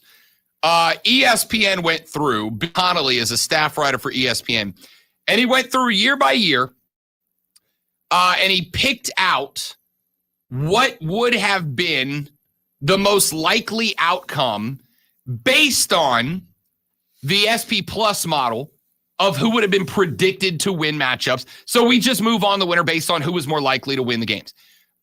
2014.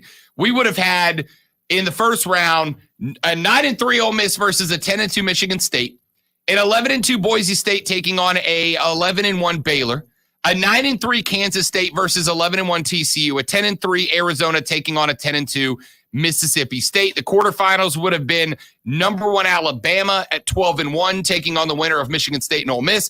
And number 4 Ohio State at 12-1 taking on the Baylor Boise State winner. Number 3 FSU taking on the winner of TCU Kansas State, and Oregon at 12-1 number 2 taking on the Mississippi State Arizona winner. According to S&P Plus, the odds of all type for advancing 17%. Your most likely champions would have been Alabama, followed by FSU, Ohio State, Alabama, Florida State, and Ohio State as your likely next 3 champs. In 2015, FSU in 10-2 against Notre Dame at 10-2, Houston at 12-1 v. Iowa at 12-1, TCU at 10-2 taking on State, and North Carolina at 11-2 taking on Ohio State. Then Clemson, Oklahoma, Michigan State, and Alabama would have been your top 4 that year. The S&P Plus had Oklahoma moving on. In 2016, your top 4 would have been Alabama, Penn State, Washington, and Clemson, with USC and Wisconsin, Western Michigan, Ohio State, Florida State, and Michigan, Colorado, and Oklahoma making their way in. Here's the point making. So you've got a handful in those first 3 years, and we can go further if we want, but I'm just using those 3 years because they were the first 3 I came up on as far as the simulation goes. In 2018, they predict Alabama. In 2015, they predicted. In 2016, they predicted, and this may shock you, Alabama. Year after that, predicted Alabama. Year after that, predicted Alabama. Year after that, predicted Ohio State, LSU, Clemson. They predicted Alabama, Ohio State, and Clemson. Point is, for the most part, the predicted models still have the same tier teams popping up every year. You got a Florida State tossed in there as a potential. You got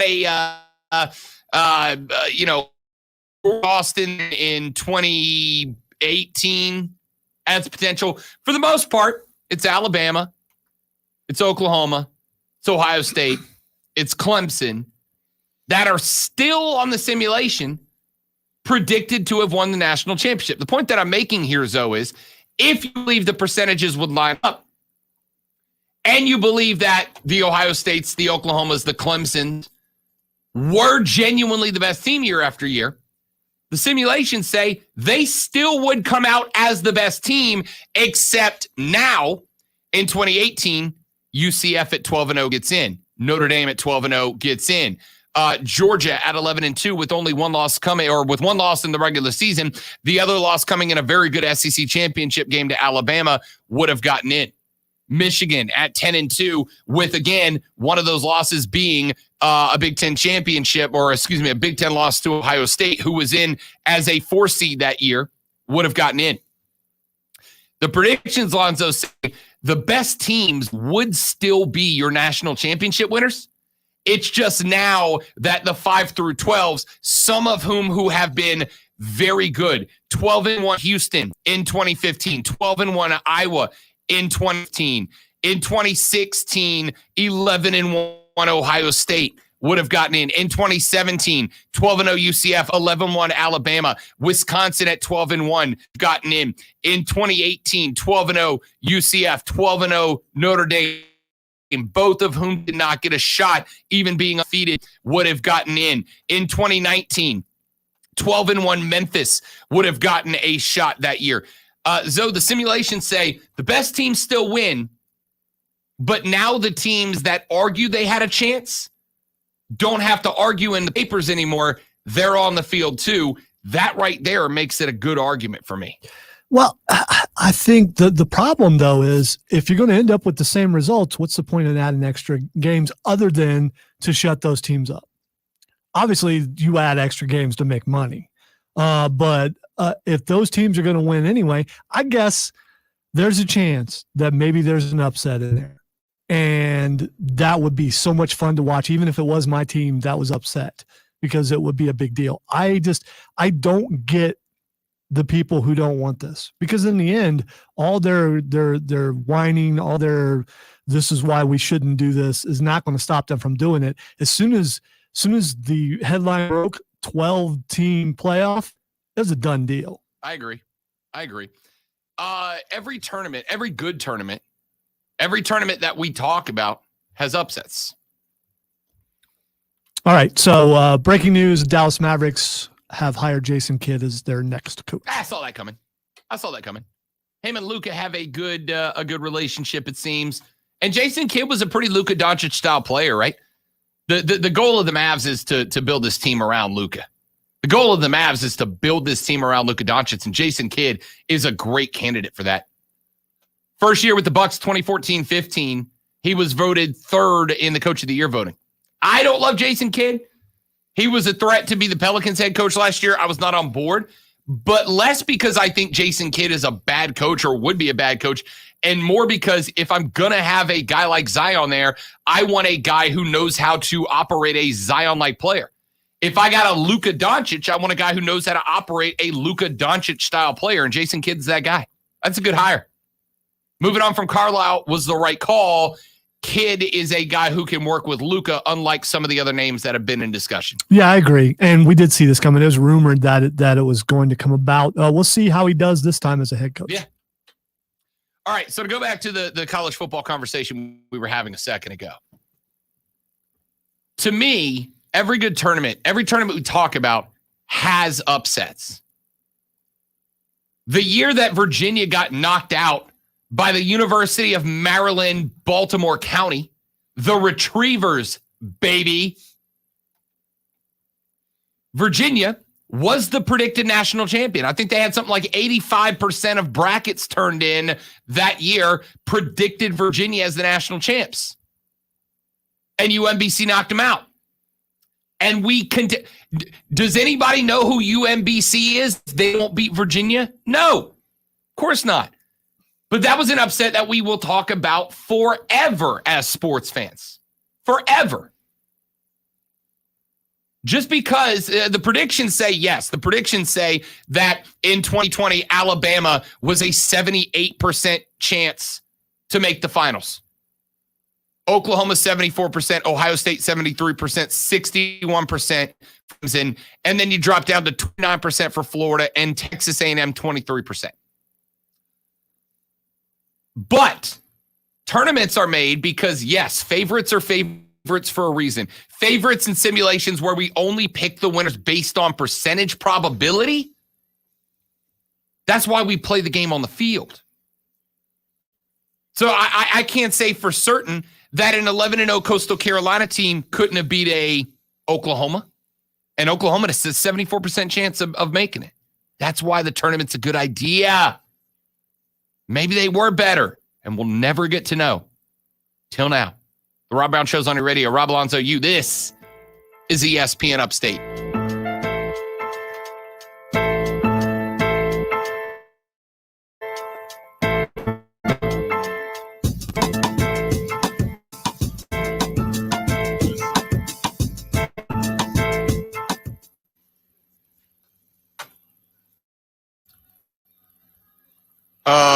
Keegan says we're getting no audio.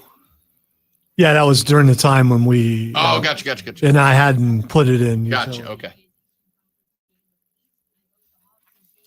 No, we're not doing Friday, Keegan. I mean, we can. We just don't have a bed for it yet. I started on it yesterday. I was up here till 7:15 last night, Lonzo. Yeah, because you left your on and everything, so I figured. Well, I left your lamp on. It's all right. Sorry. But next Friday we will. Next Friday we'll have Fanboy Friday. I'll help with the bed next week. It took me to get the that sounder I made yesterday plugged in to use today. Yeah, it's in there. Okay. I'll do that. Actually, I'll do it coming up in this segment. Test it out. Take it for a test drive. Take it for a spin. We'll do Fanboy Friday next week. I'll have time to put the clip together.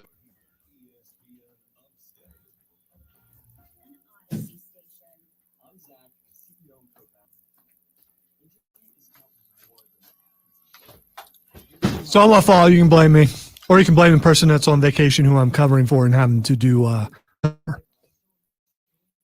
If only I were faster, Rob. You've been doing the work of 4 men as one.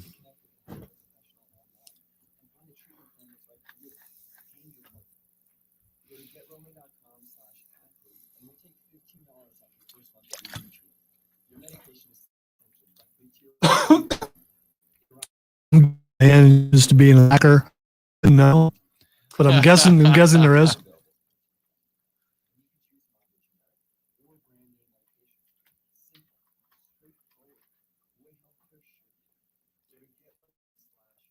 It's like this in every workplace. You get people who come to work and they don't really want to be there, and then you get people who come to work and they work. Whether you think radio is work or not.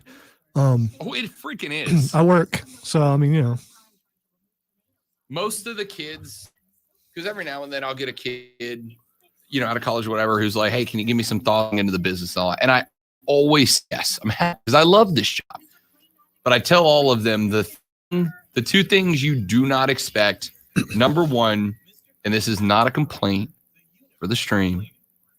Number one, it's not a glamorous gig, which a lot of people think it will be. Ton of money. There's not. Till you get to the top echelon, there's not a ton of money in it. And number two, the 3 hours are fun. The 6 hours before and after show to make the shows work are not. I mean, they can't. I guess if you're into it, they can be fun. But it's a lot more work than sit behind a microphone and talk about sports.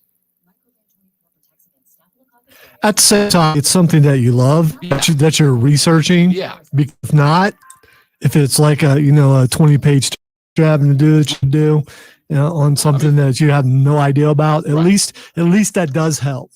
Fortunately for us, research for me, because I like talking about the actual sports on the research for me is watching NBA games, which I do anyway. So I'm working while I'm doing something I enjoy. But if you're not a huge sports fan, then having to scope out these games and put together analysis is work for a lot of people. But another good part of it, though, is video game or watching a football game or comic book or something like that and saying, hey, leave me alone. I'm working. That is the bonus. But don't let them tell you there's no math involved, because The math. That is also true. I mean, it is a great job, and I absolutely love it, but it is work. The biggest problem that I have when training people, and I have throughout the years, is math. Yeah. And you mean I got to count? It's down to the you need to know down to the second. You absolutely do, and you get good at it, but it's a pain in the butt. Yep. But I can tell you, all the popcorn's done. You can walk away, and you can be right back. Come back.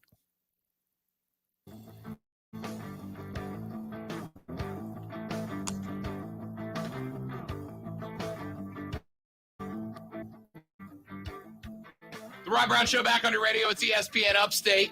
Rob, Zoe, you, ladies and gentlemen, you are on alert. You are on high alert.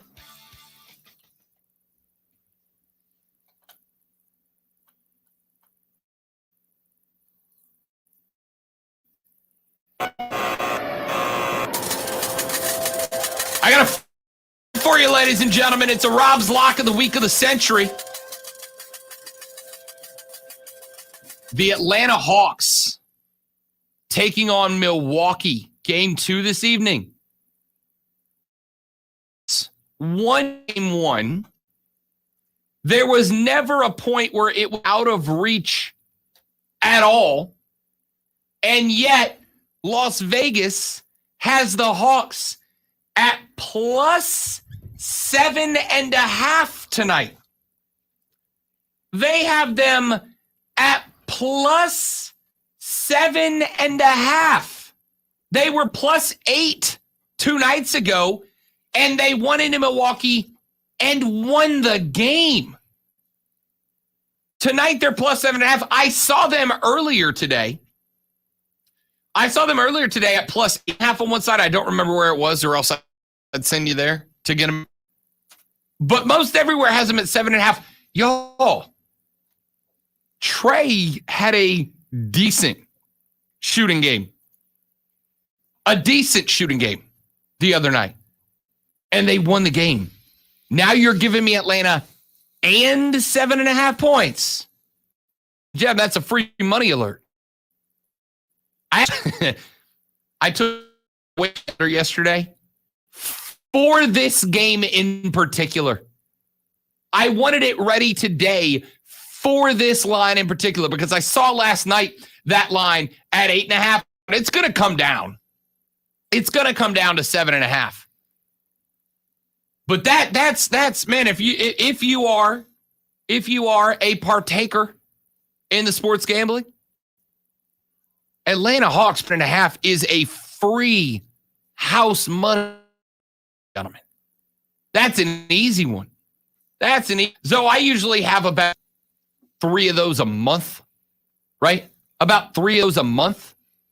But this is one of them. Lonzo, they won the game tonight. This same game against the same team 2 nights ago. They got better as the game went on and put the same line out. I'm not taking them to win the series. I'm not even taking them to win this game, though. But you're going to give me a 7.5 point cushion against the team they beat in a game where their star is shimmy shaking before threes? Lonzo, I know you're not down on this. This is a free money game, right? Yeah, your enthusiasm is almost making me see, well, I got a little bit in the wallet. Maybe I should partake in this, but I'm not. But if you are a better, your passion and the points that you're making, I would have to do that. Correct. This is easy. Dexter says he didn't build that. Yes, I did. Zoe was there yesterday. He did. Granted, I did it with much input from Lonzo. He did. But then I'm put in a position, do you like this? And then do I say, no, man, that sucks. But I also told you, be real. Yeah. I don't want to put it on the air if it sucks. Yeah, well, I mean, there's that. Yeah. I don't know if it sucks. I'll know it sucks when I go hit the sounder and you go, no. That's when I'll know it sucks. Or I need to. oh man, I forgot to put that in. Yeah. I'll get it tomorrow. I will. No, yes, I did make that. Texter, you jerk. And he's going to, he's now has some tools that he didn't before, toys to play with. Correct. And the problem is with those toys, you get lost in them. Yeah. And then you look up and you see what time it is. It's Yeah. like, oh crap, I've just been That's why in I was here. here until 7:15 last night. Look, the game was 2 nights ago. 2 nights ago, the Hawks beat the Bucks. It's a good game. It's close. Now you're giving me Atlanta and 7.5 points. Free money alert, people. The siren is sounded. A break. Back after this on the Rob Brown Show. It's ESPN Upstate.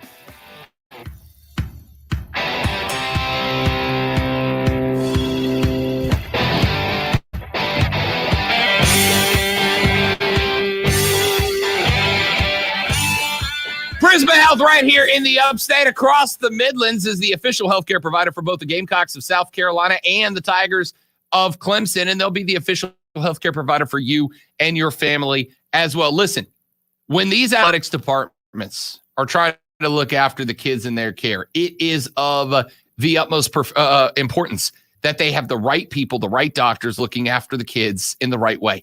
And that's why both universities, who agree on very little, I have learned in my experience, that is why both of these universities immediately get in touch with Prisma Health of the Upstate time to get their athletes, and they will work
consider just how important your feet are? If you don't take care of them, you're asking for problems. Wear Skechers new Arch Fit shoes. Skechers teamed up with a podiatrist to make a shoe that provides They use 20 years of data to design a podiatrist-certified insole that distributes support across the arch, no matter what foot type you have. Plus, Skechers Arch Fit provides extreme comfort. In fact, these just might be the most comfortable. Guess I probably should send an email about that.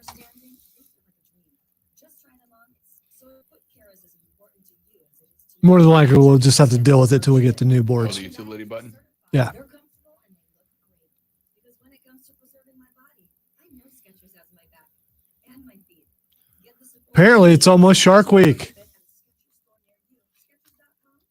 Shark Week used to be a legit thing I celebrated until they started doing more fanfic than actual shark stuff.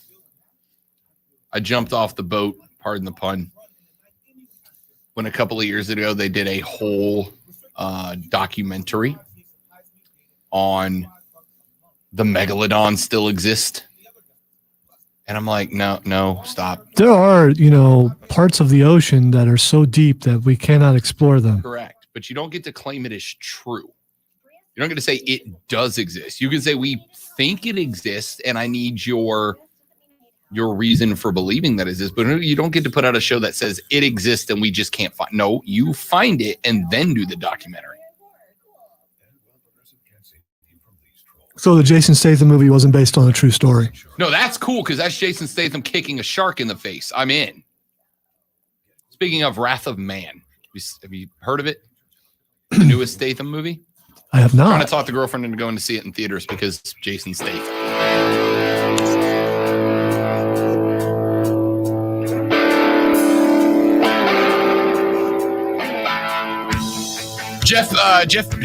Was it Jeff Passan? I think it was. Probably a baseball guy, but he does NFL stuff too. Said earlier in the week, Lonzo, that people don't know or understand how close the New Orleans Saints were to signing Tom Brady. That if Drew Brees would have gone into retirement, as people suspected he would before he came back last year, that Tom Brady would have been a Saint, not a Buccaneer. Said that the terms were all but agreed to. And then when Brees said he was coming back, they decided to go ahead and let Brees have his ride off into the sunset. Do you think the Saints regret that decision, or do you feel like they had that was the right decision, right? It was absolutely the right decision. Even if it cost you a Super Bowl, it's the right decision for your fan base. It's gotta be. And if you send Drew Brees out, you pack his bags and ship him out of the stadium, you've broken a connection with a guy who is basically a hero of that city and does so much for the charity and well-being of that city. And if you do it and you don't win the Super Bowl, then you're really screwed. And by the way, it wasn't Drew Brees that lost the Saints in the playoffs. Drew Brees he wasn't excellent, but he was very good. It was, what's his name? Jared Cook. I tried to bleach him from my memory, dropping that fumble on a first down conversion that led to a Bucs touchdown that lost that game. Drew Brees outplayed Tom Brady last year.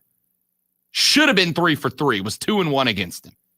That was the right decision. Passan's like, the Saints are going to regret that. No, they don't. They made the right call. Even if it didn't work out. All right. Here is your 2 o'clock keyword for the $1,000 cash dash on ESPN Upstate. It is Stripe. STRIPE. Stripe. You're going to text that word to 72881. 72881. Stripe. STRIPE. Text it to 72881. We have had 5, 6, I don't remember, I'm losing track now. $5,000 or $6,000 cash dash winners in our area. Here's your chance to be number 6 or 7. I don't know. Text Stripe, STRIPE to 72881. Durant v. Pippen. That's coming up next on the Rob Brown Show. It's ESPN Upstate.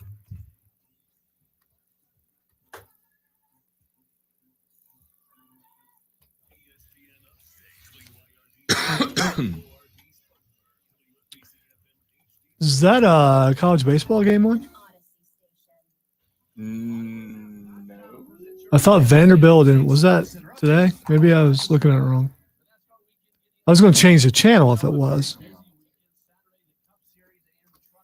thought it came on at 2. It comes on at 2, or it came on at 2. Oh yeah, you're right. It is ESPN 2. Okay. Call. I will change it momentarily. Good call. Not that I care or anything, but you know. You know, out of all the shirts I wear, this is the one that everyone comes up to you and says the 4 people in the building. You mad, bro? My mother texted earlier and said when we were doing the college football playoff segment, the one I got a little heated in, she texted and said, "Did Zoe dress to match the theme of the show today?"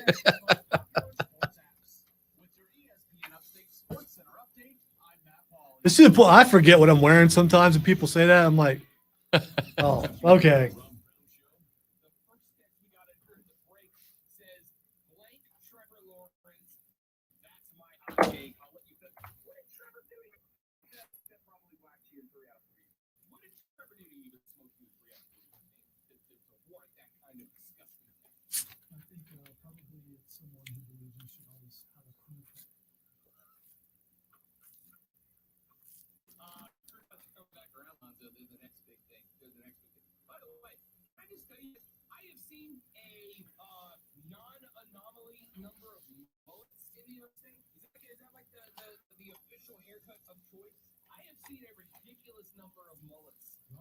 Devin Hester is trending. Yeah, I've seen that.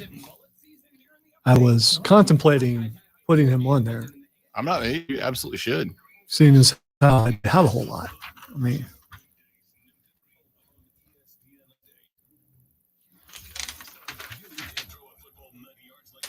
this computer is painfully slow.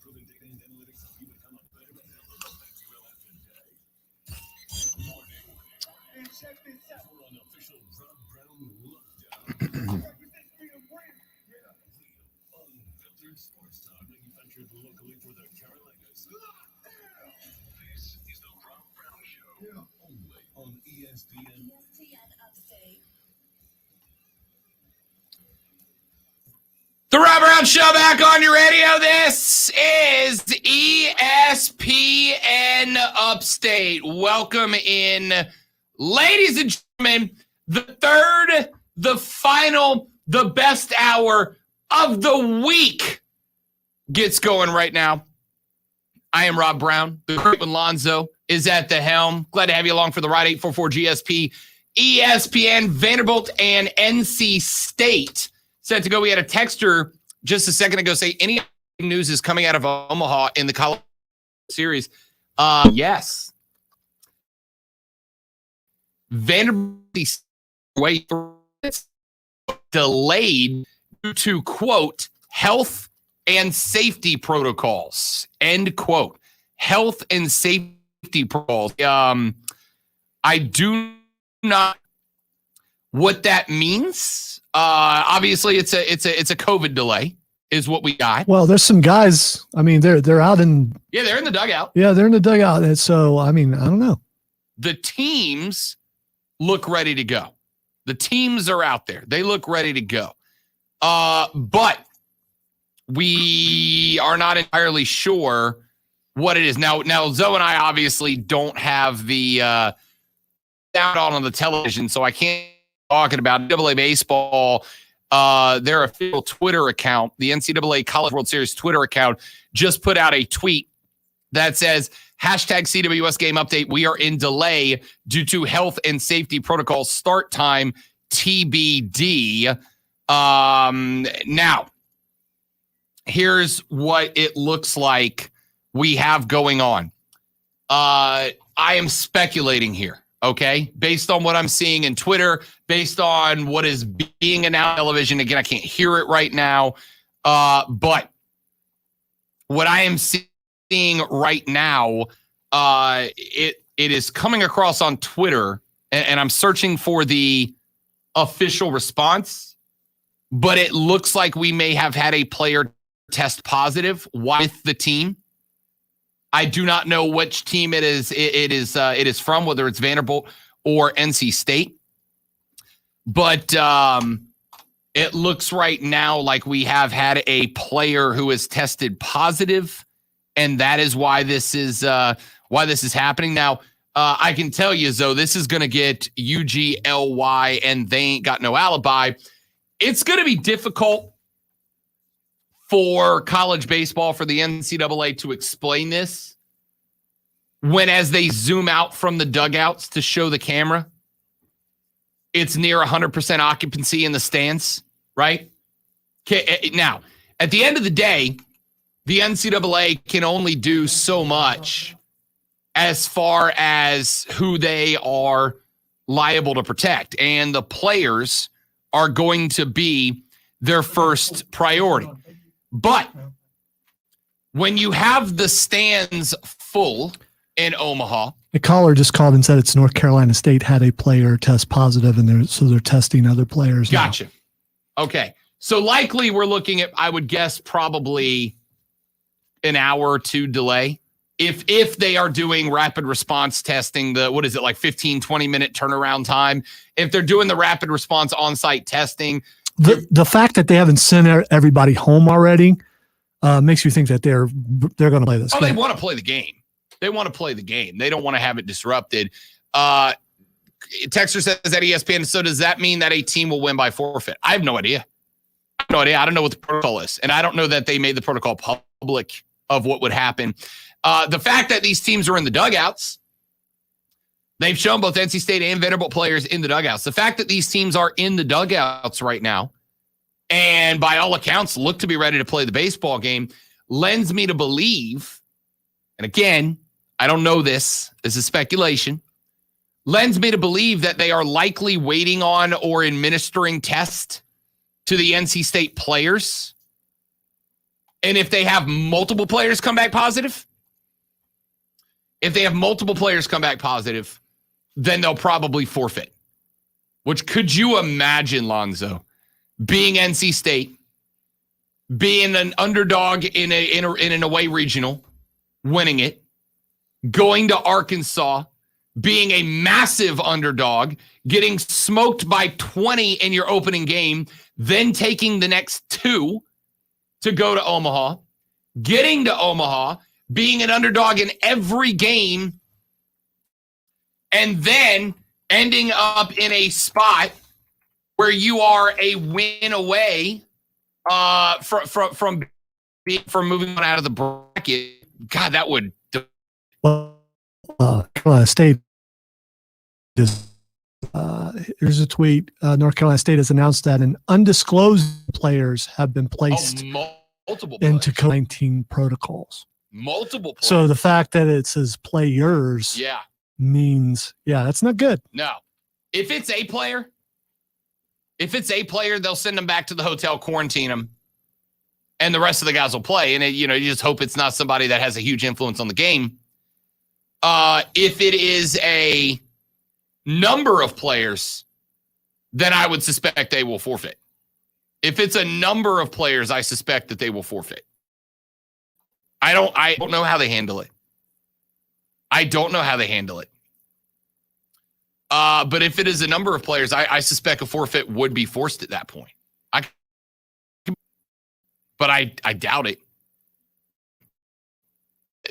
Not politicizing. Get your vaccine. You still might get it. It's like the flu. You still might get it. You still might have to sit because of it. But this is not.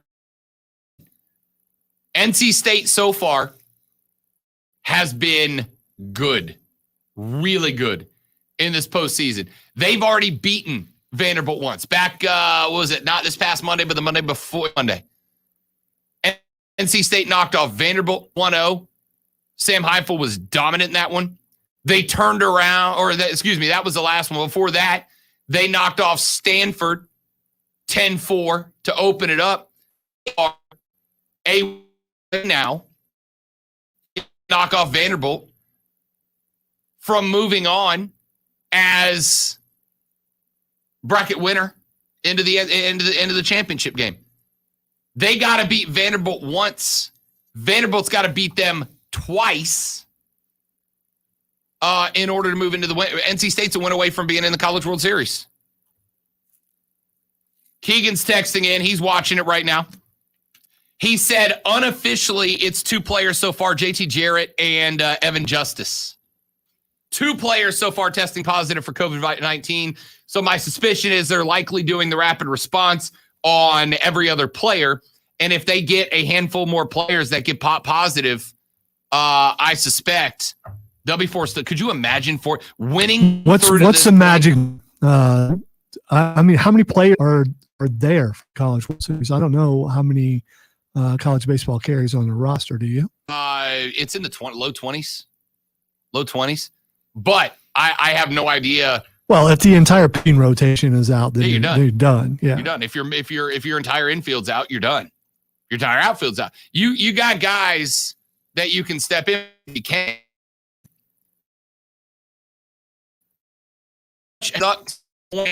And then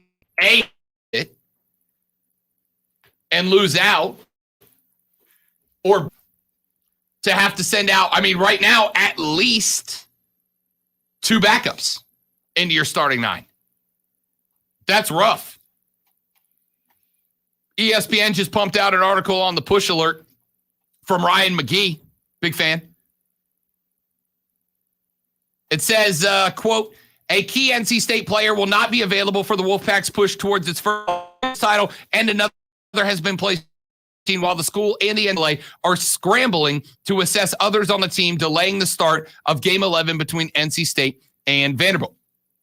Starting second baseman JT Jarrett and bullpen ace Evan Justice are out for the semifinal matchup against the Doors due to COVID-19 related.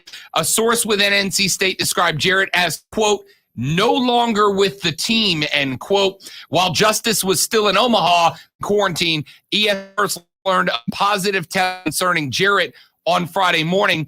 The absence of both was confirmed by NC State as the team was arriving at Omaha's TD Ameritrade Park for warm-ups and took the field around 1 p.m. ahead of the first pitch, originally scheduled for 2 o'clock.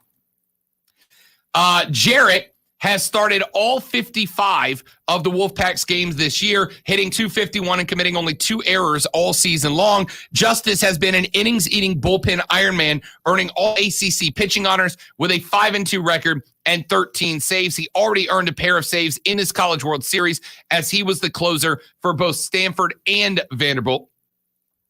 As the first pitch of Game 11 approached, NC State and the NCAA were still working to determine if more Wolfpack players or the roster of their CWS opponents might be affected via contact tracing. Vanderbilt is the remaining NC State opponent in Omaha. Their other opponent, Stanford, was eliminated on Wednesday night. This is the first COVID-related issue at the College World Series, which began a week ago when teams participated in their first Omaha-based workouts. Throughout the College World Series, teams have not interacted at all off the field in any official capacity. Media sessions have been held via Zoom and team practices have been closed, though general social interactions have been relatively unrestricted as per the local rules in Omaha and Nebraska. Attendance for the games has been full capacity throughout the College World Series. So there we go. 2 NC State players, one definitely positive and sent home, the other in quarantine right now. And we do not know what is coming next. We know what is coming next. We're going to see.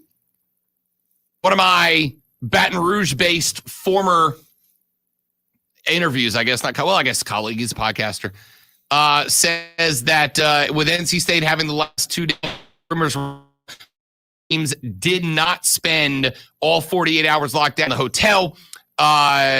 There are claims right now that the mitigation protocols have been basically stuck at the ballpark. 24/7 right now is reporting, Lonzo, that the NC State players are packing up their bags in the dugout. They are putting their equipment back away.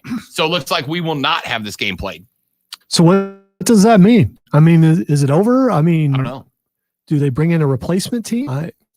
I mean, everybody else is sent home, right? I mean, I guess you could, maybe if you wanted to have finals, you could call Stanford, see if they still got the pack to come back. But they're done. They're gone home. They're back in California, man. Players are probably back with their, back in school or whatever they're doing. I don't know how to handle this. I really don't. Do you go, okay, we'll delay this game and play 2 tomorrow? You got the other side of the bracket still. Virginia sent home by Texas last night. So Texas moves on out of the losers bracket. Do you flip-flop the games? Do you just take today off, have the other bracket play tomorrow, have game 11 on this bracket? If NC State can field enough players on Sunday, have everything back, how do you do that? I don't know, Lonzo. Forfeit, I guess. That's really, I would guess that's what happens. So they Vandy advances. I guess so. Which sucks. Does remember, Vandy's in the losers bracket. Vandy would have had to beat NC State twice to move into the finals. They'd have had to beat them twice moving to the. So NC State would not only have to forfeit, they have to forfeit twice to let Vandy in, if that's what they decide to do. This sucks, man. So I got to tell you, I know it's, look, I've said since I got here, I've said for years, but I've been telling us since I got here, college baseball has the best postseason in sports to me, subjectively. It's the best postseason in sports. It has been a welcome break from the fact that COVID is still a thing. And I've been telling y'all, we're not done. We're not done with COVID impacting sports. It's not over at all. And here we are in a what is effectively a championship semifinal. I don't know what this means. I don't know what the NCAA's protocols are. I wish I did. I wish I could tell y'all what's happening. I suspect they're rapid testing NC State. If it is true, and ESPN has cut from Omaha, they're out. If it is true that NC State's packing up the bags, that leads me to believe, Lonzo, that means that there's more positives coming down the pipe. If the player who has it for certain has been sent home, if the player who I assume either has tested positive or was in dramatic close contact with his teammate more than everybody else has been sent to the hotel to quarantine, I suspect that means that NC State is expecting more positive tests, already has more positive tests coming down the pipe. We'll take a break. I'm going to research this during the break. Join us on the live stream, facebook.com/ESPN Upstate. I will report what I know as it comes in. That's all. We were going to do Pippen v. Durant, trending topics, and this just train wrecked Friday, man. Back after this, Rob, Lonzo, you. It's ESPN Upstate.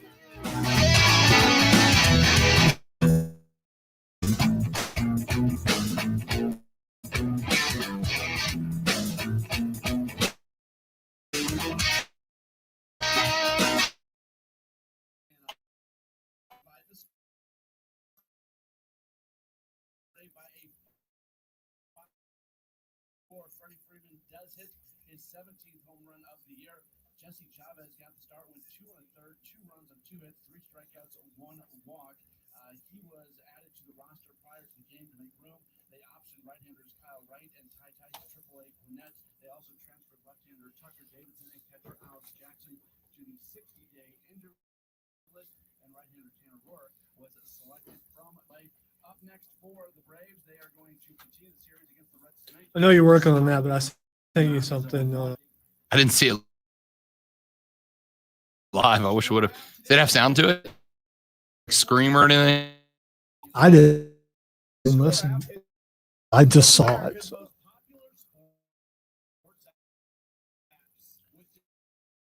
You know what the worst part about that is? Having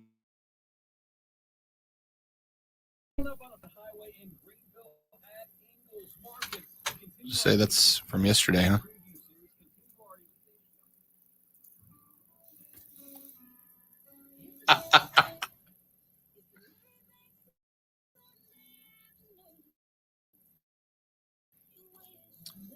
Point VCU was eliminated from the NCAA tournament because of COVID.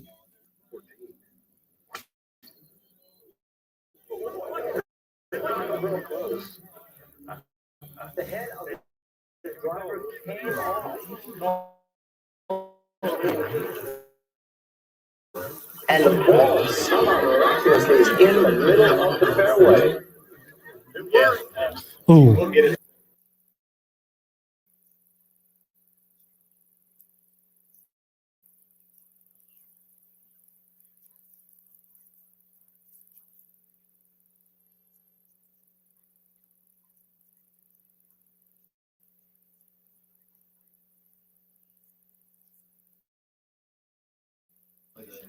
Are you on air? All right.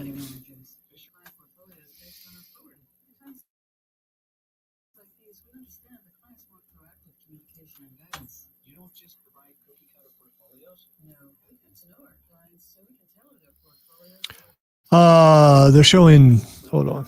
Where is it? Keep you posted from Omaha, Nebraska, and the College World Series.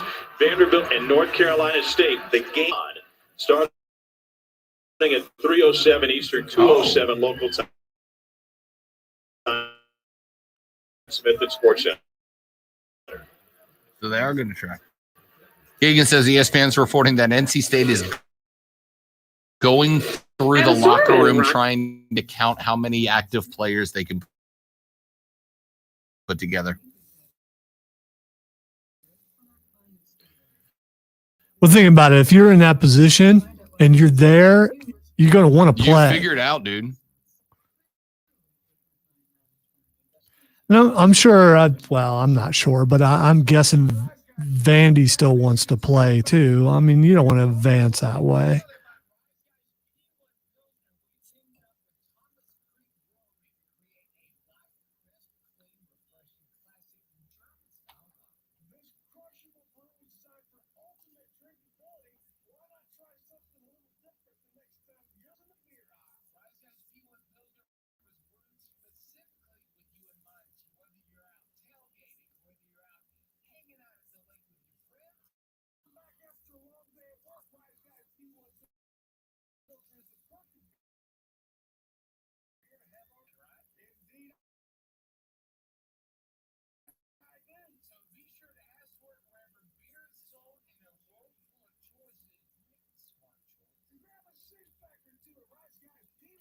Wonder how long it's going to recover from being put on all these different nights. It's, I mean, I don't want to say it's the worst thing that could have happened to them, but it's definitely not good. Well, they got one more tomorrow night, then they're back on Wednesday. I kind of like it being on Saturday night, though.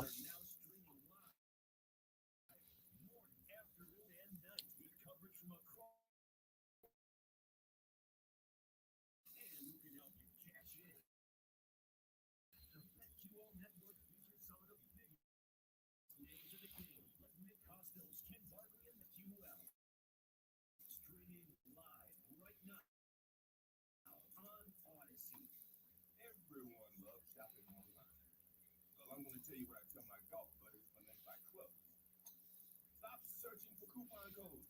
Download Capital One Shopping to your computer. Capital One Shopping instantly searches for available coupon codes and automatically applies them at checkout. Plus, you don't even need a Capital One card to use it. That's like hitting a hole in one without even trying. Capital One Shopping. It's kind of genius. What's in your pocket? 1 minute.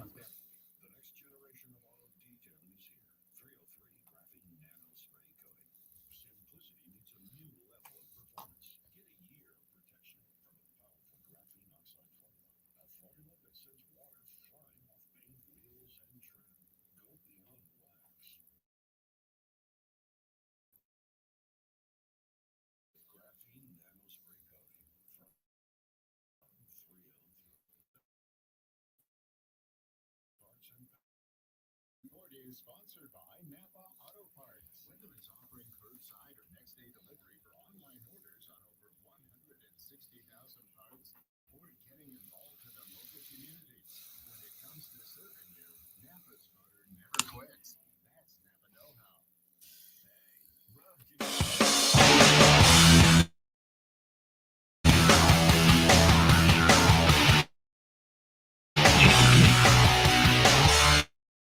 has decided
shot to at least not forfeit, buy themselves some time to be able to put together a better roster for game 2.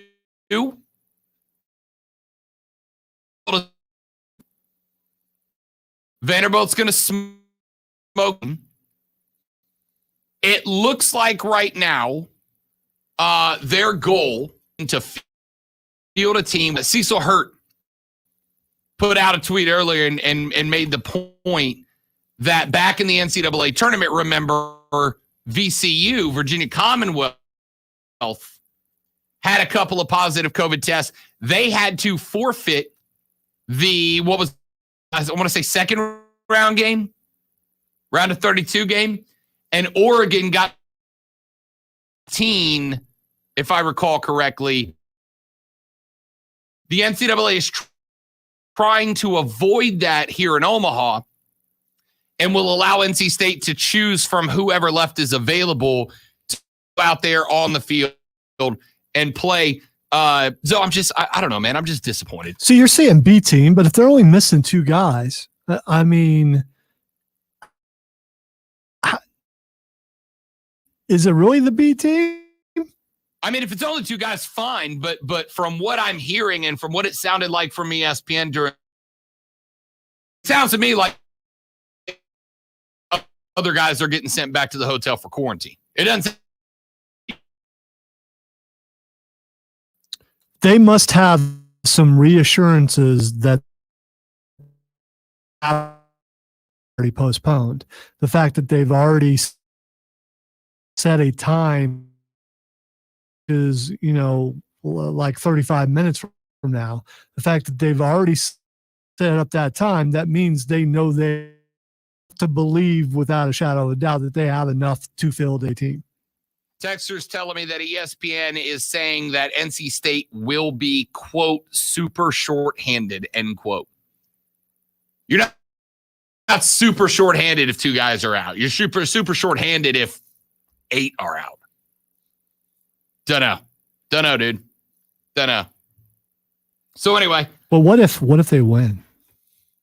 I mean, there's a off yet. Just because they're missing a bunch of guys doesn't mean that they can't rally and beat Vanderbilt. Not that I'm rooting for one side or the other, but it's these, it's a next man up mentality. The next man up might be pretty good. I would think they're pretty good on this team. Football, when you get to like 3rd or 4th string and it's some kid barely made the these guys should be pretty good. I mean, you're thinking on it. You're hoping it. I'm not. There's a reason a guy's the one, and there's a... Well, it's just more proof. Glass half full, glass half empty. Except about robots. I don't know, man. It's just, this sucks. This sucks. It's my favorite postseason in sports. And here we are at one of the greatest moments, right? Because here's the thing. Either there's 3 possibilities. NC State wins to telling one of the best Omaha stories that we've had in a while. NC State loses where two teams face eliminatic dreams and hopes of Vanderbilt. Or Vanderbilt wins, knocks off the team that's been the high NC State. And what a story to come back from the lose to move on. Why this sports.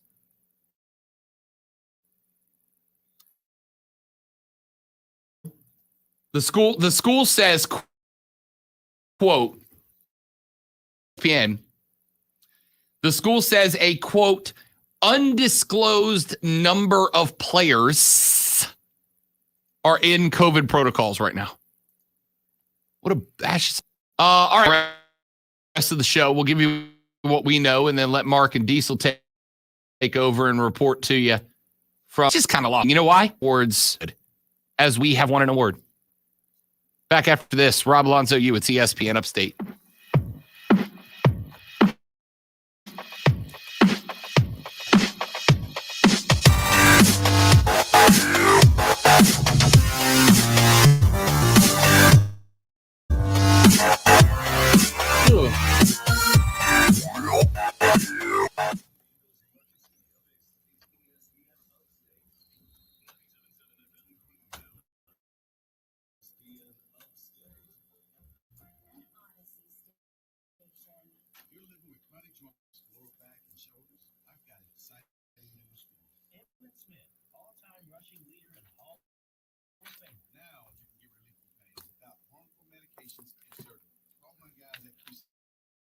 Push this or anything, but probably I am.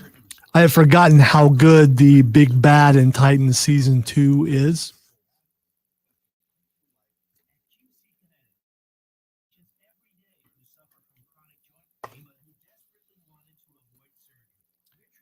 Yeah, it's on my HBO list. Do you want to know who it is? No. You want to know who the Big Bad is? No. You don't want to know? No. Been Is out. it somebody I know? Been out for a year. It's someone that will Like a character I would know. Yeah, it's a character that would make you, if you're not so great, if you watch season 2, it's that good. Well, season 1's kind of a now you're thinking, okay, so season 1's not that good.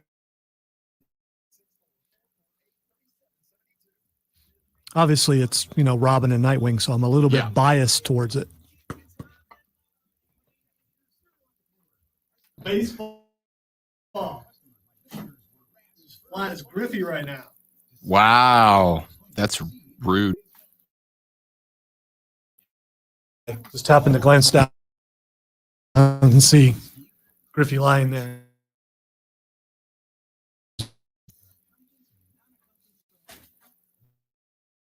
Correct. Breaking Herb stomps King Griffey Jr.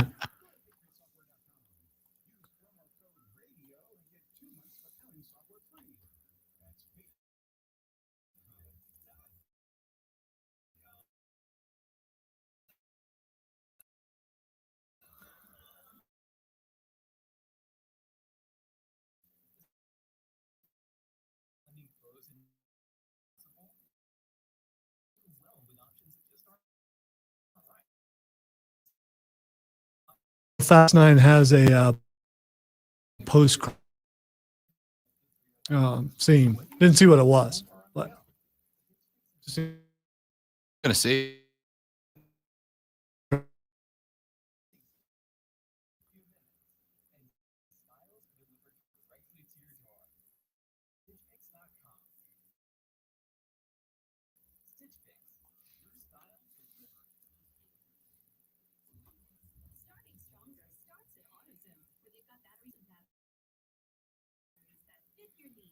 It's a GIF. My first gift. GIF. so you made it. Mm-hmm. Oh, Okay. I took the video and then I just turned it into Oh, a okay. GIF. I misunderstood earlier. Yeah.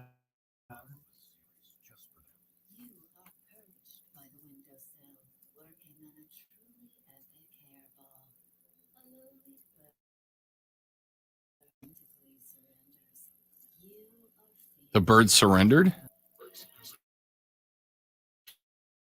No contract, no compromise. Compatible device required. See straight time.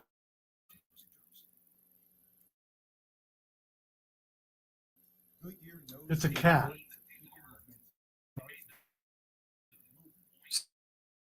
And the bird surrendered to the cat. In other words, It died. Yeah.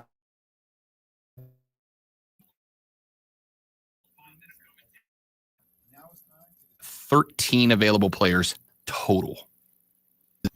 So you said 22.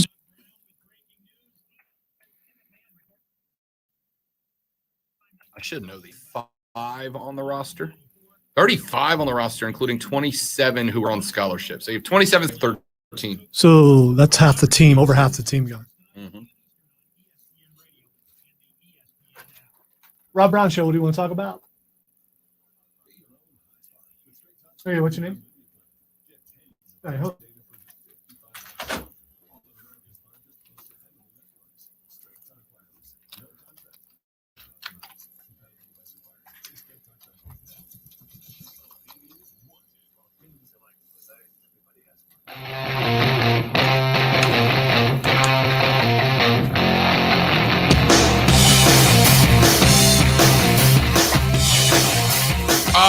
Our buddy Joe texting into the show and reporting that NC State will have 13 total available players, 9 position players, and 4 pitchers available for today's game. 9 position players and 4 pitchers. There are games where they go through 4 pitchers by the 6th, 7th inning. 9 position players. If any one of them gets hurt, they have one goes down. Hope that second base infield practice prepared you to take 92-mile-an-hour heaters. This is not good. Not ideal. I'm sure, in the interest of fairness, Vandy would lend them. Okay. Oh, yeah. Oh, yeah. Vandy's got no worries. Jason checked in to talk a little bit about the situation developing in Omaha. Jason, welcome to the show, bud. Good to have you. Hey, thanks for having me. Sure thing. Listen, this is the deal is, look, and there's whole opinions about this vaccine deal. I don't think it should be mandatory, but the truth of the matter is, guys, because if more guys have been vaccinated on the team, this wouldn't have happened. Well, then you can still catch it and everything. I know it's not 100% or whatever, but it's very much less likely that you're going to. It can cost them a national championship. Yeah. And if I was a Tennessee fan, if Tennessee was still in it, man, I would be furious right now. I don't necessarily totally agree with you still have to go through all the protocol and everything too. But, the fact of the matter is there is protocol. The fact of the matter is, you have a chance to get vaccinated. Anyone over the age of 18, I know, anywhere can. Very, very, very easy to do it now. It's really not because of a lack of supply. Cost them a national championship. And that just, I'd be beyond furious. And, that's, I hate to see that. It's, they were fun to watch after beating, man, that unbelievable. Who would have saw that? Yeah, love for him, Jason. It's gone. It's gone. It's over with. And they're not going to be Vanderbilt next game. Vanderbilt's going to smoke them. I agree. Vanderbilt's one of the best teams in the country, and even though they beat Arkansas, Vanderbilt's one of the best teams in the country. And two, with Leiter's kid out there, I mean, they got 2 of the best to go after in consecutive games. No, I agree. And look, here's the thing, because I know the argument, and I don't, Jason, there's part of me that doesn't want to even get into it, but, I got to be myself on the air. I suspect we're going to find that the majority of these players weren't vaccinated. There may be 1 or 2 who got vaccinated and still got the virus. We know that's a possibility, but the more people in closed contact that have the vaccine, the less a possibility and opportunity there is for it to spread. And I got to tell you, I'm the same way. If I'm a fan of the team who had set themselves up not just to be in the championship series, but need one win instead of two against Vanderbilt to get there. And if it turns out that a group of players didn't get it and spread it around, and that's why we don't get a shot, I'd be pretty daggum upset, to tell you the truth. Jason, thanks. Appreciate checking in, man. Great to have you on the air with us. 844-477-3776, 844-GSP-ESPN. You can text us at 71307 on the Ingles Market text line. Yeah, and look, we know second baseman JT Jarrett has been sent home. We know Evan Justice, who has been one of the best pitchers for NC State all year, all ACC guy. 5-2 record and 13 saves. The guy's been incredibly consistent. He has 2 saves in 2 games at the College World Series. They went to him twice, and both time he came up money. Like I said, I have told you guys for a minute, I want, and I mean this sincerely, I do not judge anyone who doesn't want to get the vaccine. Life, you wish. But between what is developing with the Delta, last handful of, well, really last week and a half or so, the last few days, and the in a group who have the inoculation, the less opportunity the virus has within the group. If you know you're going to be in a confined spot, and if this team as a group had enough people to decide not to get it, as we've said, your choice to get it or not, but they're also your consequences. They're also your consequences. A purely sports, from just looking purely at the fact that I love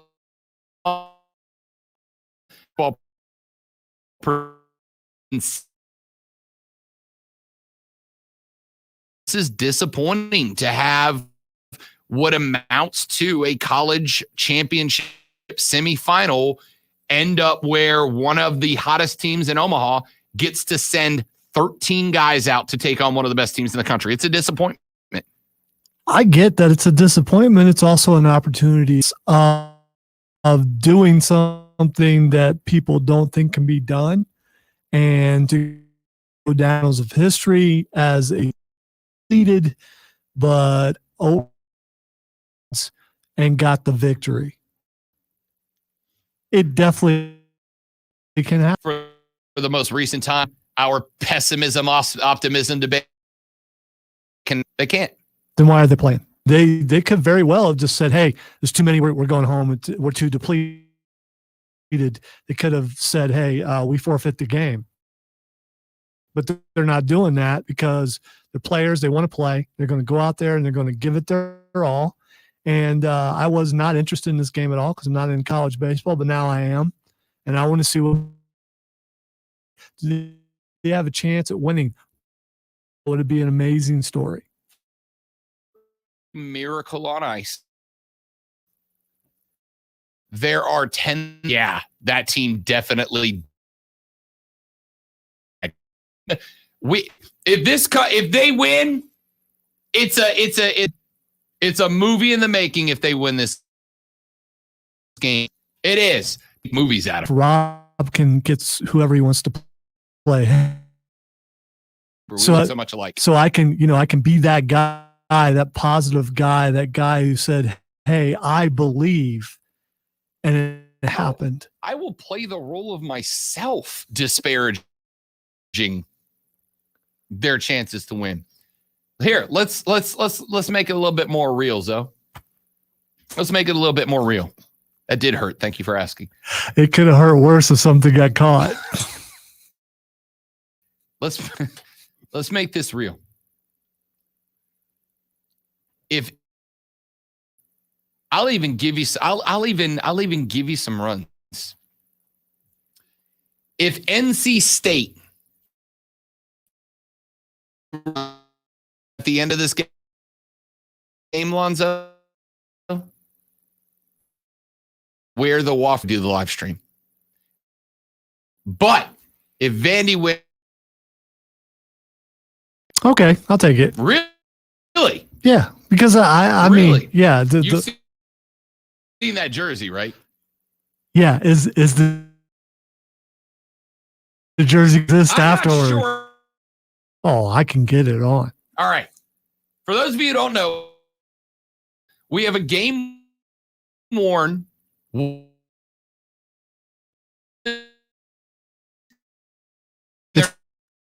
Created. Oh yeah.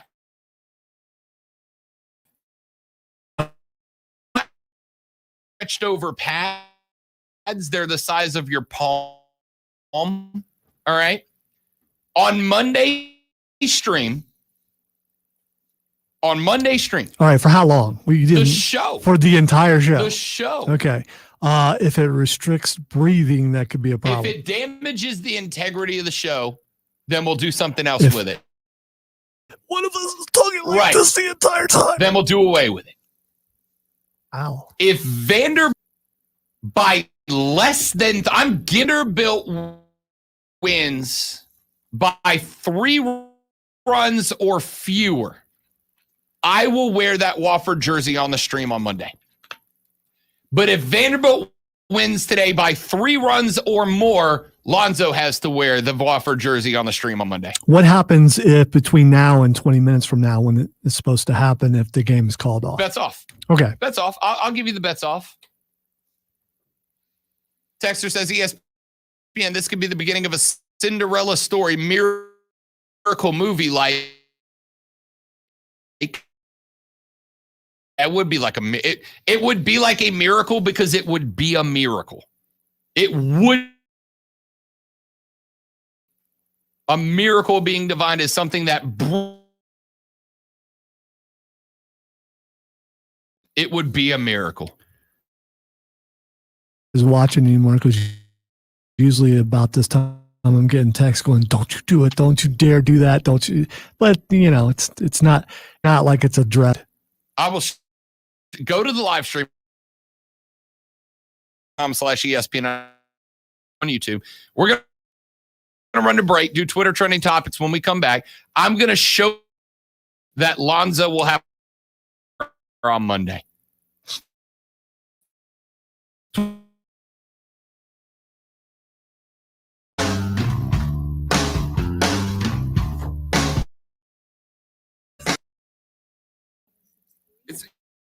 It's really not as bad. But it's you got to go bare arm under. Okay. You got to go bare arm under. Yeah, but that's okay. I'm going to be doing All right. 1,000 curls between now and Monday. Showing full force out the side of the arm.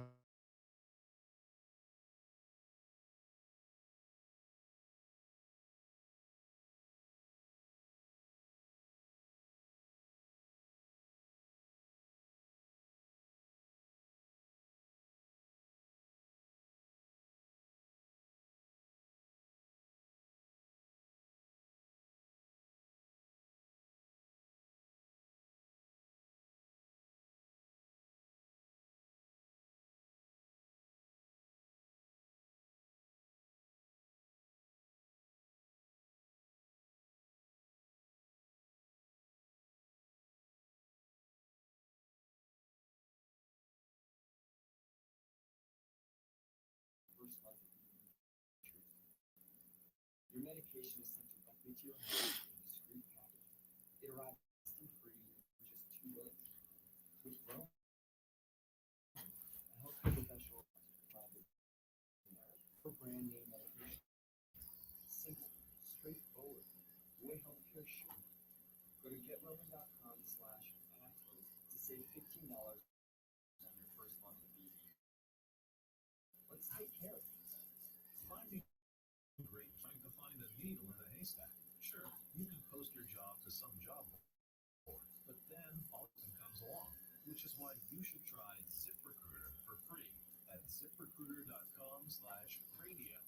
ZipRecruiter finds you, it finds them for you. Its powerful technology identifies people with the right experience and actively invites them to apply to your candidates fast. These might deliver a lot of hay. ZipRecruiter finds you what you're looking for. The needle in the haystack. Statewide, 4 out of 5 employers who post a job in ZipRecruiter get a quality candidate within the first day. ZipRecruiter. No first baseman, so is playing a pitcher at first base.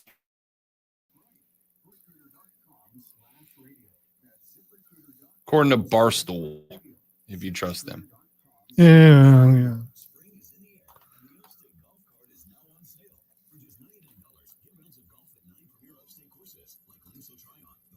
Hey, we've already agreed. So, I mean, you know.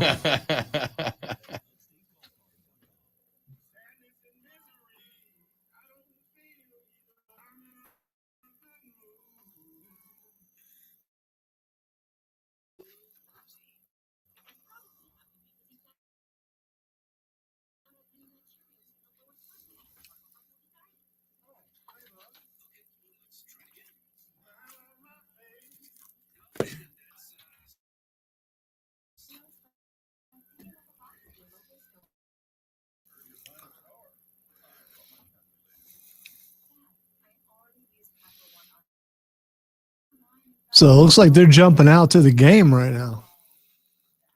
Yeah. Well, after 15 minutes of commercials, probably. But For the love of elevation, Linda Combs. Rick.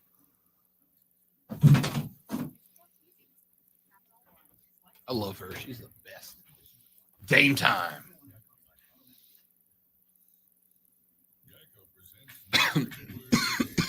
I don't know, when you have work done and it changes what you look like, that kind of bothers me. I think Linda Cohn had work done, did she? Look at her face. I'm not being mean, but she's, I mean, I think she's just rich and can take care of herself. it's not like Jerry Jones type work, but Convince me Jerry Jones is not a robot. I can't. Although robot would probably make better football decisions. Yeah.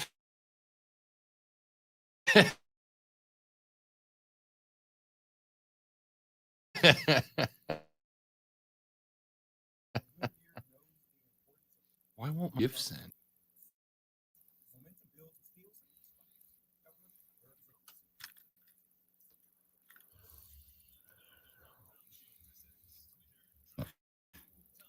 All right, it is time for Twitter Trending Topics, where I tell everybody what is trending on the internet, and Rob will tell us what he knows about it. The first thing is trending. I don't think he's going to know this, but I got to do it anyway. It is Dragon Man. You got me. Okay, the reason why Dragon Man is trending, and it's been trending all day, at least on my Twitter, is scientists have discovered a new species of man that supposedly existed 140,000 years ago. Okay. They have labeled it Homo longi, or longi, I don't know. And they label it Dragon Man. If you look it up, the skull size has really large eyes, and the orbital area is so what they're saying is this is more akin to today's man than Homo sapien. Really? Yes. Well, Homo sapien is today's man. Maybe like Homo neanderthal or something like that. That was at Neanderthal. Yeah. All right. The cranium was discovered in mysterious circumstances in Harbin City in the Heilongjiang province of China in the 1930s. It has been hidden since then and was recovered in 2018. It is now analyzed for the first time. Aliens. I'm interested. Chris Stringer at the National History Museum of London, who was a member on the team that analyzed it, said, quote, "This is the biggest human skull I've seen, and I've seen a few." You got to be in a cool job that you get to say, "It's the biggest skull I've seen, and I've seen a few." That's like a bad guy out of a Mortal Kombat movie line right there. Or a secret predator. The researchers estimate the skull belonged to a man who was about 50 years old when he died between 146,000 and 296,000 years ago. I suspect there will be more radiometric dating done on that skull. Its features are a mix of those seen in archaic and modern humans. It has a thick brow ridge, for example, yet the face looks so much like a bigger version of a modern human face. Its brain size was similar to ours too, which would be cool because brain size has obviously gotten larger in Homo sapiens as we have evolved from Homo neanderthal, et cetera, et cetera. Interesting. It says that it comes from around the Denisovan area, which was a former, I say species of human. I mean, it was technically a species of human that would have been capable of interbreeding with Homo sapien as a huge giant dork who spent about 15 minutes last night texting about recent discoveries and updating the fossilized remains of Tyrannosaurus Rex. Two things. Number one, I know I'm a nerd. Number two, it's incredible I've ever gotten a date in my life.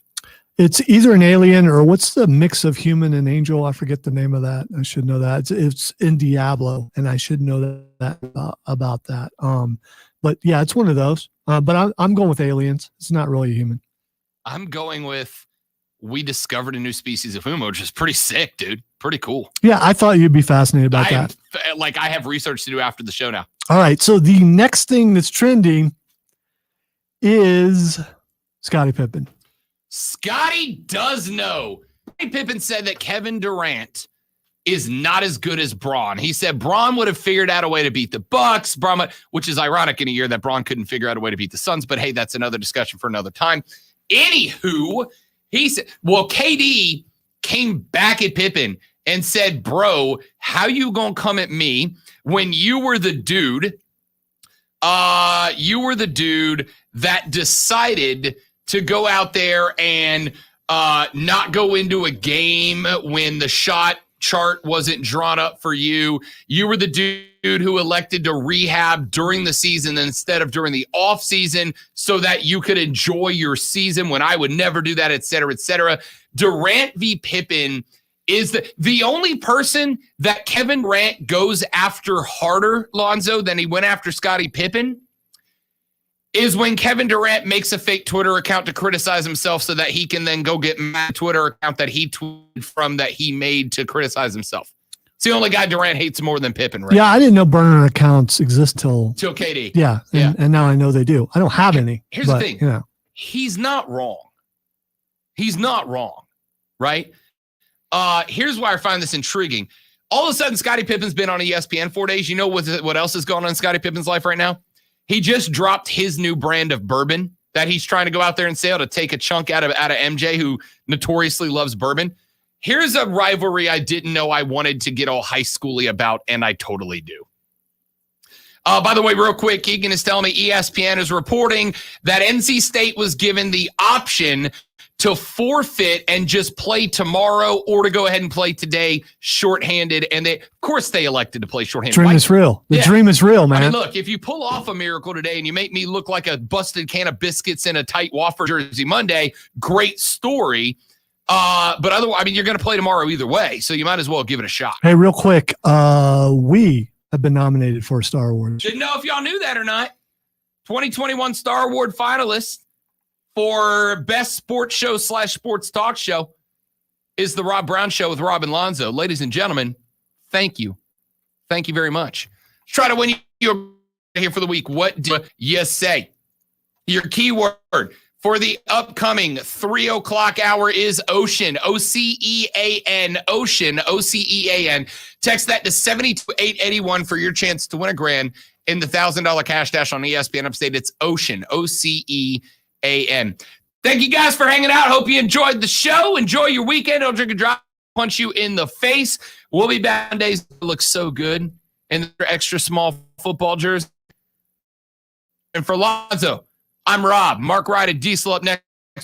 We'll see you back Monday to do it all over again on the Rob Brown Show and ESPN Upstate.